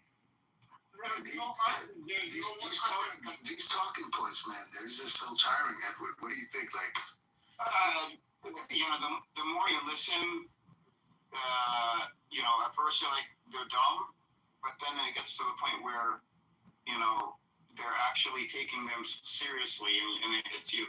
They take them seriously, and there's nothing behind these talking points. There's nothing behind them. Yep. Nothing at all. Palestine, like when they tell you, oh, King David, you believe also in King David, blah, blah, blah. Yeah, I believe in him and the Quran, habibi, but the Quran... But in the Quran it says Bani Israel. I have, yeah, see, the idea Israel... It does not say Bani Palestine. No. Okay. It says Bani Israel, right? Yes. In your book, Israel was the name of Jacob after he beat God and broke his hip. Yes. That's racist. Bani Israel is a tribe. No, it's not a tribe. Israel is a prophet. Yeah. And so I don't know. My answer would be, I don't know where your God got his ass kicked and his hip broken. When you find that place, you can go and build that. But it's surely not my mind. And there is no proof of the first Israelite kingdom. No archaeological proof. Their claims have nothing. There is no evidence to support their claims whatsoever. They're just making claims based on the religion.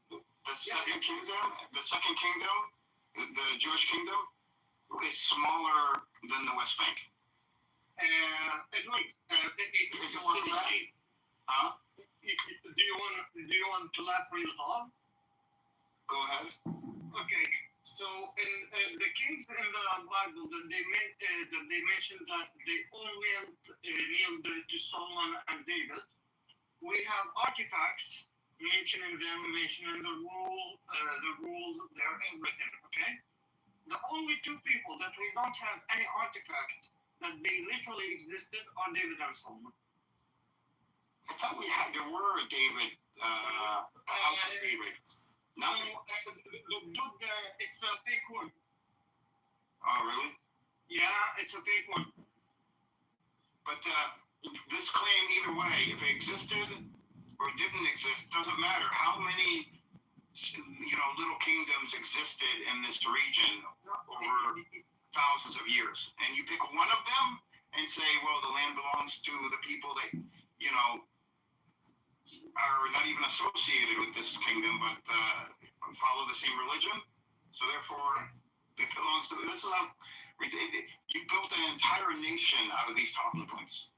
That's why I laugh. Imagine, they make him look like he ruled the whole earth. These kings of the great nations knelt for him. They used to fear him. Blah blah blah blah blah blah blah. Any artifact about him? Never. Okay, so he's the king that no one has ever mentioned. Exactly, and the later kingdom, Judea and Samaria, they're two different. But these were, one was near Jerusalem, Jerusalem and the hills, the surrounding hills area, maybe a little bit further down. And the other one, I don't know where the other one was, but somewhere else. Good, you know that there is many theories about the land of the Torah, right? What? Like what? Like one of them says that the land of the Torah and all the stories has happened in Ethiopia. Yeah, I've heard. And one of them says that it happened in the north of Saudi Arabia. Yes, I've heard this too. And one of them says that it happened in Yemen. And one of them says that it happened in Morocco. And one of them says that it happened in London, still in the room. Mozzie? Yeah. I'm away from my phone. Okay. And one of them says that it has been on Lagos Mountain. which is in Iran. You know what's funny? What's crazy? Back in over 10 years ago, 15 years ago, I read, because I like reading science fiction. And the science fiction book I read took place in the Middle East. It was about, some artifact that was found, whatever. I don't remember the whole book now, but part of the story talked about that Jerusalem, or the land of the Jews, was actually in Saudi Arabia, and it was this particular village area of Saudi Arabia, and I read the book and everything, and I went to check this village, and a couple of years previous, the Saudi government bulldozed the entire village and removed everybody from the village. I thought that was really strange. What year was that? Late 2000s, late 2000s, I want to say. Like late 2000s, there were Jews in Saudi Arabia? No. The book, it's science fiction. It wasn't real. But the book said that Jews, one of the biggest secrets was, Israeli secrets was that the homeland for the Jews is not Israel or Jerusalem. It was actually where David, the kingdom was in this area of Saudi Arabia. And after I read the book, I want to just know if the geography was right. If the author used the real, I believe terms. Throughout his. Well, but then when I went to look up the town or the village in Saudi Arabia where the author said the kingdom was, Saudi Arabia destroyed that village a couple of years before, like 2 years prior to when I read the book. I thought that was really, really creepy, really strange. Maybe Saudis read the book and they were scared that Western colonizers would... I don't know, that would be a big coincidence. I was like, wait a minute, this is science fiction. This book also probably returns. Doesn't their expansion include parts of Saudi Arabia? It does include it till, I think, Khaybar. I don't think Greater Israel is geographic. I think it's economic influence, control. I think... Wallah, Habibi, control, overboard, whatever he has to go to get every single white European out of my land. Yeah. Edward, when you were earlier talking about, that the Palestinians have to demand a state and all that stuff. Like, in my head, I'm like, bro, they're literally expanding in Lebanon. They just started in Syria, and we know what they have planned for Turkey and Egypt. And we also see how weak they're trying to make the Iranians in the region so that they can be very comfortable in what they're doing. So from that point, how do you deal with them, bro? You can't deal with them. You don't see awareness as a weapon. I see awareness as a weapon. I'm with you on the awareness part, and we've seen what the awareness. But part of that is demanding, a Palestinian state, demanding a pathway demanding these things, so that we're on the right side of history. Sure. We are the right side of history. We are the world. I'm talking about for the world, for the audience. You're doing this also for the audience, not for you, not just for Palestinians. You got to use everything. You got to use the global narrative. You want to use every tool at your disposal. Hamas even said there's a time for violent resistance and there's a time for diplomacy. Okay. You don't use just one tool. Okay, I agree with you. But the thing is, I'm not a Netflix show for them. Like, I want to increase the viewing rate. Like, for me, I really do believe what Nizam Banat say. I don't know. Do you know him? No. Do you know Nizam Banat? Sounds familiar. Yeah, Nizam Banat. No, who is he? Nizam Banat is a Palestinian, let's say, thinker, and he got martyred. The people killed him because he started to be very dangerous with what he said. Anyway, what he said is people don't respect the weakling. Like the world respects you when you're strong, when you're fighting, and that's why the world right now we're respecting you. They do not love you and respect you because you were dying. They respected you. They respected and loved you because there was the red triangle that became a fetish and an icon for everybody in the world. Like, yeah, these are the people that are getting back to these monsters. Blah blah blah. Yeah, well, that's as long as you're fighting and you can stand up your ground and fight, the world will be with you. That red triangle, though, is exactly. I mean, is exactly my position. I mean, Hamas, my position and Hamas's position, I think, are very aligned. Yeah, right. And then meet your objectives, and then start making demands. And start using diplomacy. Right, and then diplomacy. Okay. They fought, and now they have to try diplomacy. And if that doesn't work, then we have to fight again. Okay, that's what we all say. That you fight and then you do diplomacy to stable, to harvest what you have militarily. Okay. Yeah. But the problem is in the idea that you were talking about is that you will have to stop resisting. The world will tell you, oh, you want to listen? You want us to listen to you? Then you have to give up everything.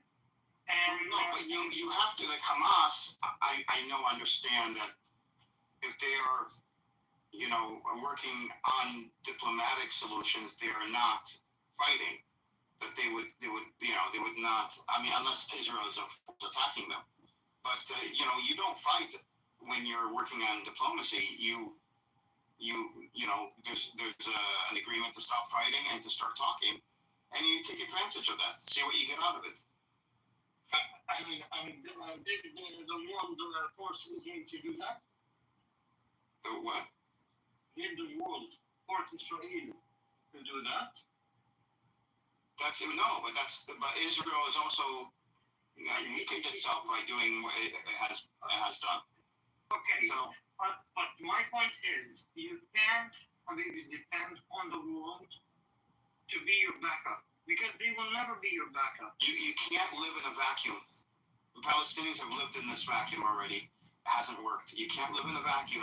You have to understand the world, understand what the world requires of you as a people, what would make them interested in you, and you have to build your brand around that, just like Hamas did. I mean, they attacked Israel and they came out looking like the heroes.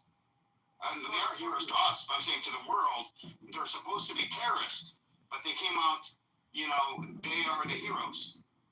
And why? Because they branded themselves as, so they understood that there's a war on the ground, but the war in cyberspace is just as important. They understood this going in. Okay, we have no problem in this point, Habibi. The very point is, the world, the ones who are in power, they have, Habibi, investments. They will not sacrifice their investments for your sake. You don't have the millions, the trillions, and the connections and everything that the Zionists have to interest them. So the only people that you are being interested to are the people that have no value. Okay. Okay, they are a bunch of peasants, just like me and you. What? Well, I'm not following. You talking about like the people that are pro-Palestinian now? Yeah. No, I think what he I think is the governments like their relationships when it comes to what's happening in Palestine includes investments that are worth trillions of dollars. And this could be, for example, the European and how much they invest in Israel, or the trades that they have with Israel. And the biggest is military. Diamonds, gold. Yeah, but the military industry, the stock industry, everything. Yeah, but that could change. That could change if all these countries shift from these deals with Israel and take it somewhere else. What happened in South Africa? You're getting me wrong, Justice Habibi. Justice, what I'm talking about is the private companies, the private agencies that control these industries are Zionists, Habib. You mean outside of Israel? Yeah. Yeah, they are Zionists. Yeah. Yeah, exactly. So the Europeans, the Americans, they are not funding Israel because they are cute. No, because it's business to them. They have no business to you. You have no value, no market value. That's not true. That's not true. I think you've proven that wrong, though. Haven't we proven that wrong over the last 3 years? No. I mean, we haven't. Is Israel now a pariah state? No, haven't countries reduced their trade with Israel? What you're saying is fact and true, but for normal people who doesn't have power, people that doesn't have trillions, people that doesn't have millions, normal people, just like me and you. Yeah, they go out in the streets, they cry, they blah blah blah, and that's it. And they vote.